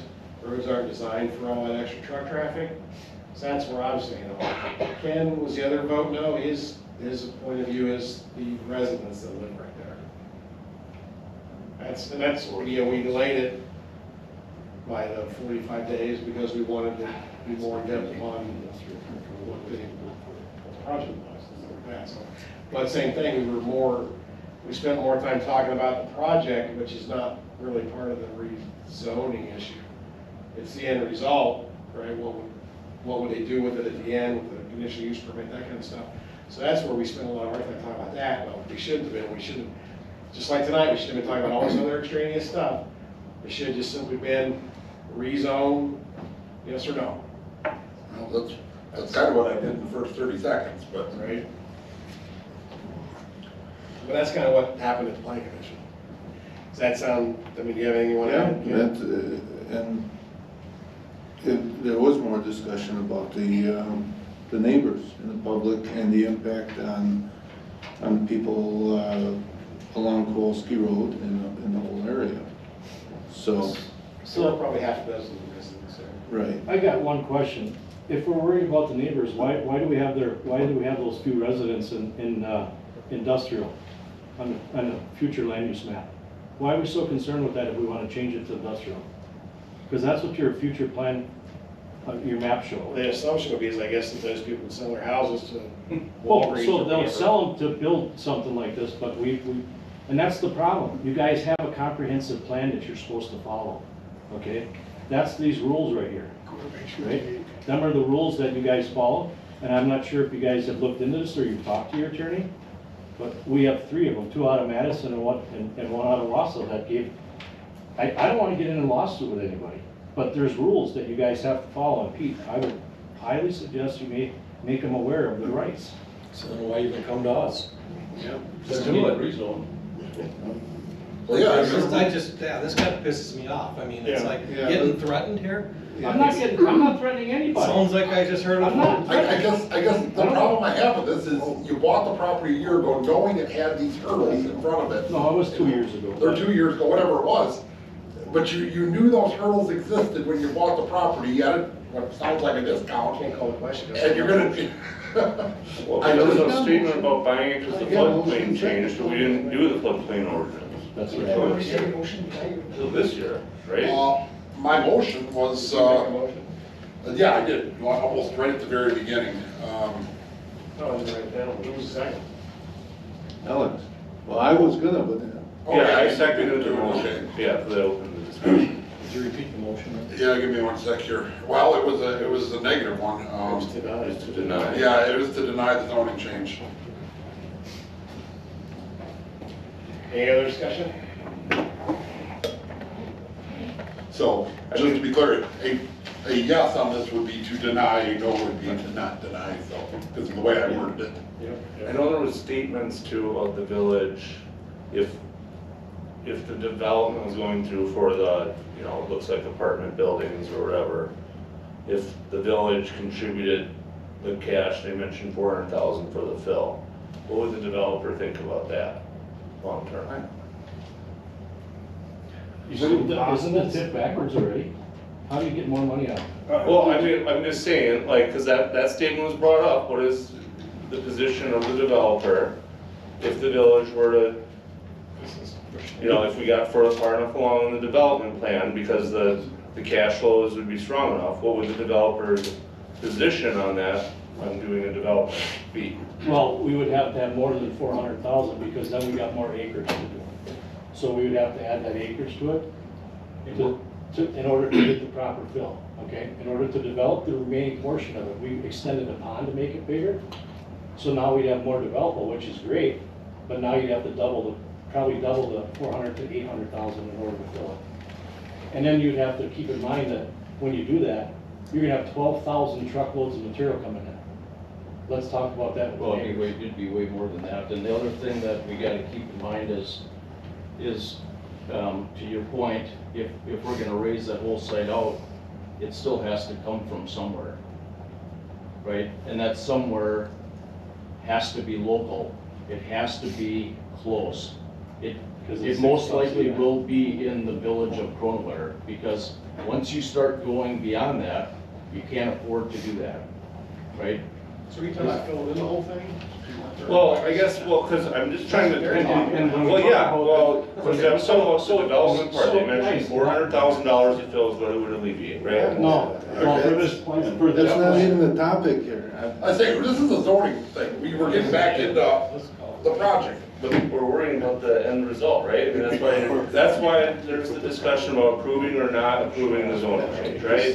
It's what's gonna happen here in the long run. The residents around there, the truck traffic, yada, yada, yada. Like, what's, We're not about. So I can tell you this, hang on. I can tell you this, in 60 days, or next month, RDA is gonna meet with the plan commission to discuss what happens on the south side. There's already a conditional use permit filed for the same thing on the south side. So in 60 days, we gotta have a decision. So the RDA and the plan commission are gonna meet, we're gonna try to get on the page of what we're gonna try to do for the development. Well, I can say, I can say already that would be a no on that, because that's not what you want right there beside the highway, is digging a big freaking hole. That makes zero sense to me. Well, I'm just telling you, that's what's gonna happen, so in 60 days, that cup comes back for a decision. Yeah. So whatever happens there, what essentially happened with this is what you're saying. Yeah. So to address the neighbors, this site is now wooded, right? And so the goal was to leave this area completely wooded. You know, this is approximately 350, 400 feet. The closest resident to the pond, I think, was 600 feet. And so we leave this wooded buffer all the way around while this excavation takes place. And the highway, Tom. What's that? And the highway as well. Yeah, there's trees along between the pond edge and the highway. So there's gonna be maybe a view shed here or someplace where you can see it from the highway. But by and large, and up from Kowalski, you'd be able to see it. But this is gonna remain wooded. And then this fill would be the last fill placed for the building pads. And again, that's all things we're gonna discuss through the conditional use, the CUP application. So, you know, we try to buffer the residents to try to, you know, keep that away. To Gary's point, this is all industrial land use on the comp plan. At the time that we're actually taking these trees down, some of these homes could be gone. I don't know. I mean, I don't have the crystal ball, but maybe they'll still be there, but maybe not. All I can say is that from the calls I've gotten, even if we approve the zoning change, I can tell you when we get to the CUP, it's gonna be a no. So that's like, where do you want me to say no at? Because one of them's gonna be no. But what I'd like to hear is that how can I develop that property? Give me an answer on what I can do to develop that property. Well, they probably should have come up with a better plan before they bought it. Well, that doesn't matter who owns it, it's the same issue. I've been doing this for 20 years. And I get the same answers each time. Why'd you adopt the comprehensive plan to have it zone industrial? Why'd you guys do that? Why? Well, that's what I'm saying. Okay, let's say we approve the zoning, let's say we approve the zoning change. Well, you should. Okay, there's the comprehensive plan, there, it fits that. But if you, when it comes to the conditional use permit, the answer's still gonna be no. That's the part that I don't think you're understanding. I don't think you understand either, because the conditional use permit, you have to show just why you did it. I mean, if we follow, if you. If I have enough citizens that don't want it. Citizens don't mean anything. You don't understand. It literally is not. Don't It's have not whether they You like don't it, have don't it. like it. So you're They have to basically justify saying, if we want to, I mean, just to clarify, that response is basically saying, you want to stop the mining pit portion, you can't wait till the conditional use permit. That's what I'm getting from that response to that. If you're saying that You have to the have citizen. Well, it's a lot more difficult. No, we listen So to. come full circle now, where that's not really just a Well, result change. well, we're in the same boat with the zoning, it's, you can't just say, I don't want the zoning goes to the minimum, that's not gonna fly. But it's a circular conversation, because we talked about a long time about TID number one's upside down, 2.7 million. We haven't figured out in 20 years how to add increment to these properties, and the same is true in 170 acres. But we're gonna be at the same point, and I've got a plan floating around that may come before you in the next few months. I'm gonna ask you, you know. Another No, to try to figure out how to use that property, maybe some rezoning, some different land uses. Because we can't, we're in the same spot over and over and over again. And nobody's giving me information on how I can develop that property. And the hard part about it is why, you know, I can tell you what happened. Somebody was counting on the highway to go through there. And that's why that property got put in the TID district, and that's why that property, well, I'm you're probably I'm serious, so that's why. They thought the highway was gonna go through there, so they put it in the TID district. Well, guess what? Somebody didn't educate the rest of the board to say, this land is in floodplain, you can't use it.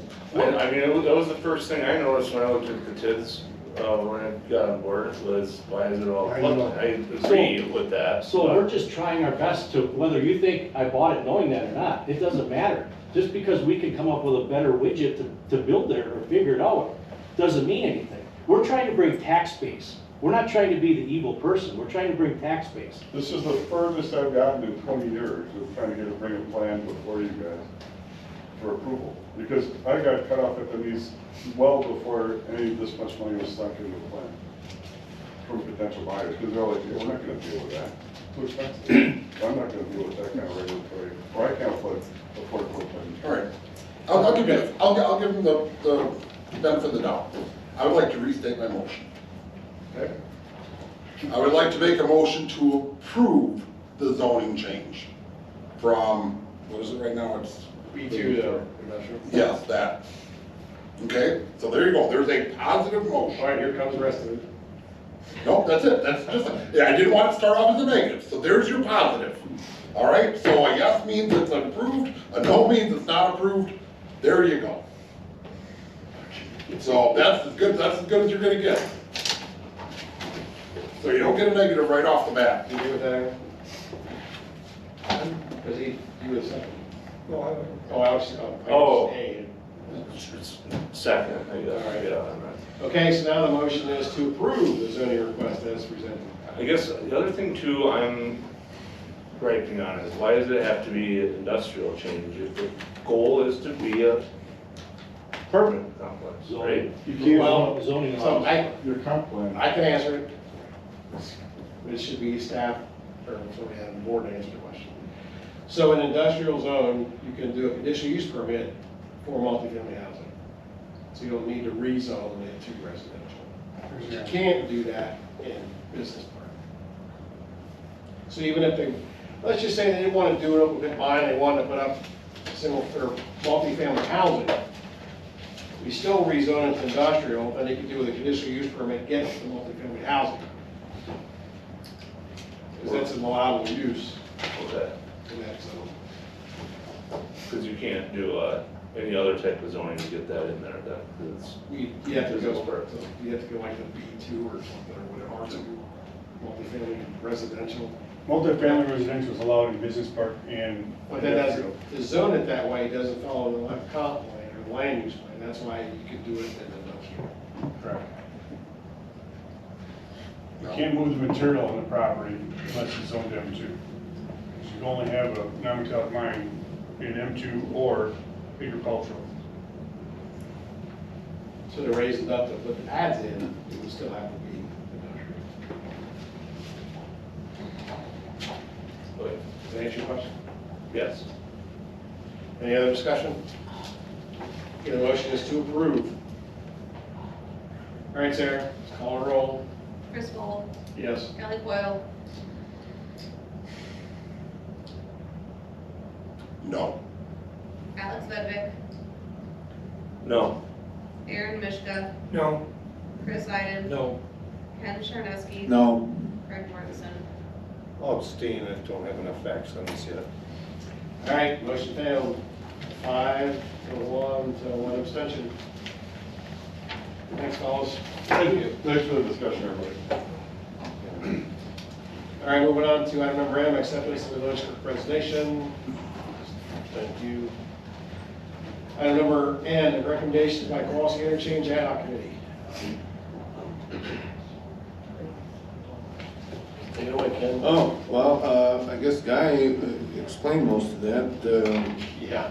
One was to attend the MPO regularly, and the other one was to send a delegation, maybe in about March, to check out the atmosphere on what the new administration's doing. So are you guys putting this map together as a possible official map, like we did once before? Well, we don't need an official map. You know, there's nothing going on in that southeast corner that's gonna get in our way, and the other one, I guess, even if they did somehow get a permit to dig, I would assume they're gonna start at the south end, and it'll be a while before they get to the area where the ramps are, so we just didn't think it was necessary to do a official map to preserve that. All right. So, I don't know if there's a motion or just basically, recommend that the staff fulfill those two recommendations. Can committees just recommend staff to do that? And that's kind Yeah, of. we're recommending that the board recommend. Yeah. Right. Blessing.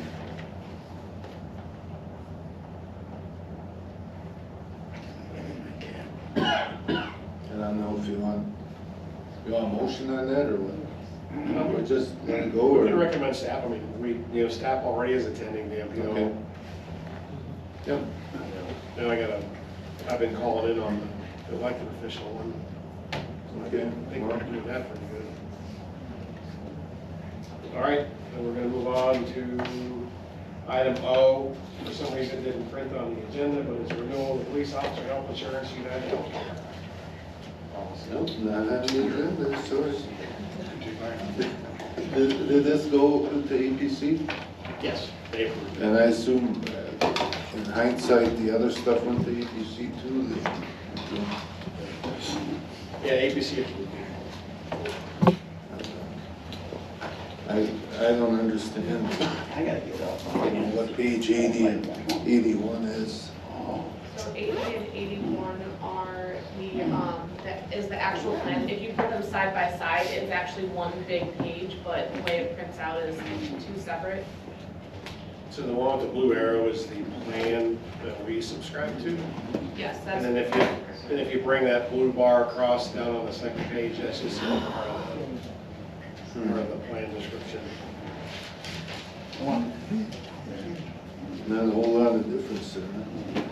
As far as cost.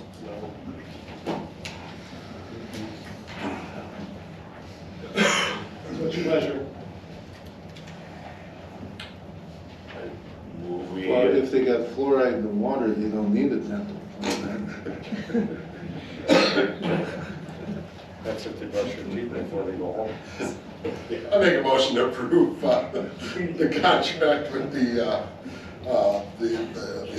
renewal of the United Healthcare plan for the police officers. Second. Got a motion by Kelly, second by Aaron to approve the United Healthcare health insurance renewal for the police department. Any further discussion? Hearing none, call the roll, please. Chris Bull, Yes. Kelly Coyle, Yes. Alex Bedwick, Yes. Aaron Mishka. Yes. Chris Iden. Yes. Ken Charneski, Yes. Craig Mortensen. Yes. All right, motion carried 7-0. Item P, committee appointments of Craig Mortensen for utility and the ambulance committee, which were the same committees that Cindy Reed was on. I move to confirm trustee Craig Mortensen to the trustee positions on the utility and ambulance committees. Second. A motion by Alex, second by Kelly to appoint Craig to the utility and ambulance committees as the trustee. Any further discussion? Hearing none, all in favor, say aye. Aye. All opposed? Motion carried. So I think we've already got it posted. Alex said we were looking for somebody for the utility committee. Right. Yes. As an individual. Yeah. Yeah, that's why I clarified the trustee position. Okay, moving on, we have item Q, October 29 minutes. Questions or comments? Motion to approve, yes, no? I make a motion to approve the October 29th village board minutes as presented. I'll second. I made a motion, I made a second to approve the minutes from October 29. Any further discussion? Hearing none, all in favor, say aye. Aye. All opposed? October 14th minutes? Yeah, I got a change on item 5F. Said motion made to creation of a referendum question for an advisory referendum.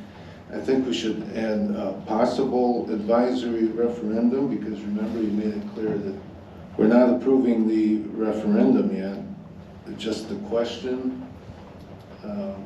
That's what the discussion was at the time, just for them to prepare a question, not necessarily that we were going to do a referendum. So I would just add the word possible referendum. I'm fine with that. Okay. Anything else? No, not in this one. I make a motion to approve October 14th minutes as amended. Second. I made a motion, Ken made a second. To approve the minutes as amended. Any further discussion? Hearing none, all in favor, say aye. Aye. All opposed? Moving on, October 28th, those minutes. Let's see. Item M.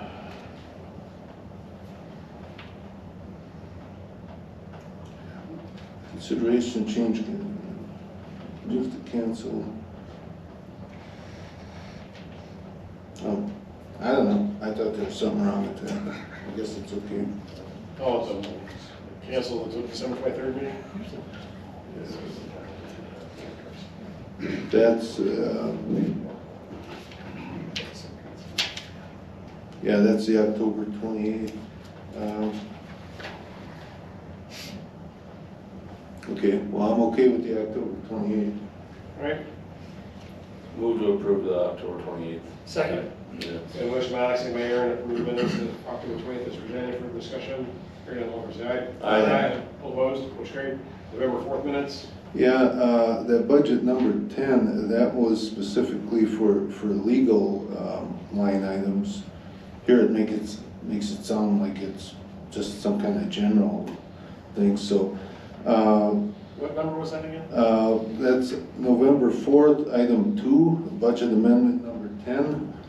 That was specifically for legal expenses, and that's not stated in there, so somehow we want to get the word legal expenses in there. Yeah, I would agree with that, that somewhere there it should say legal services for the village is where, is the location. Yeah. I move to approve the November 4th minutes with the amendment that the $10,000 moved to be specified for legal bills. Second. Okay, a motion by Alex, second by Kelly to approve November 4th minutes as amended. Any further discussion? Hearing none, all in favor say aye. Aye. All opposed, motion carried. Next time, can we have all these as consent agenda items? Thank you. Did we do November 11th? Nope, no. You, November 11th. Okay, on item I, removal of fluoride, did we, in general, agree to put a survey in with the water bills, or did we not do that? Well, we talked about it, I don't remember if it was, It wasn't in the motion, I just thought. No. so we discussed it, and I was. We discussed it, I don't know, we could probably. Well, I checked with Kim on it, so it's something we could do it. I just- Okay. Yeah, we don't have any action. We didn't take action, so Well, we we need to discussed the issue of polling error that way.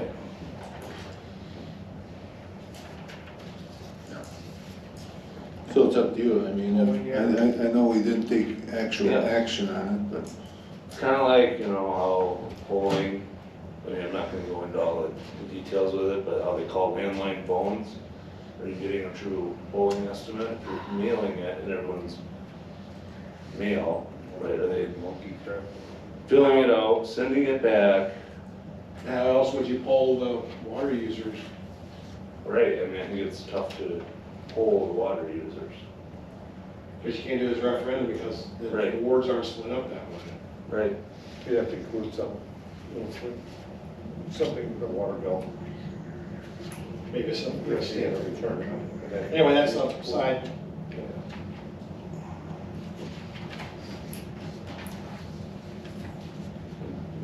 That would be more appropriate to be a utility committee thing, but.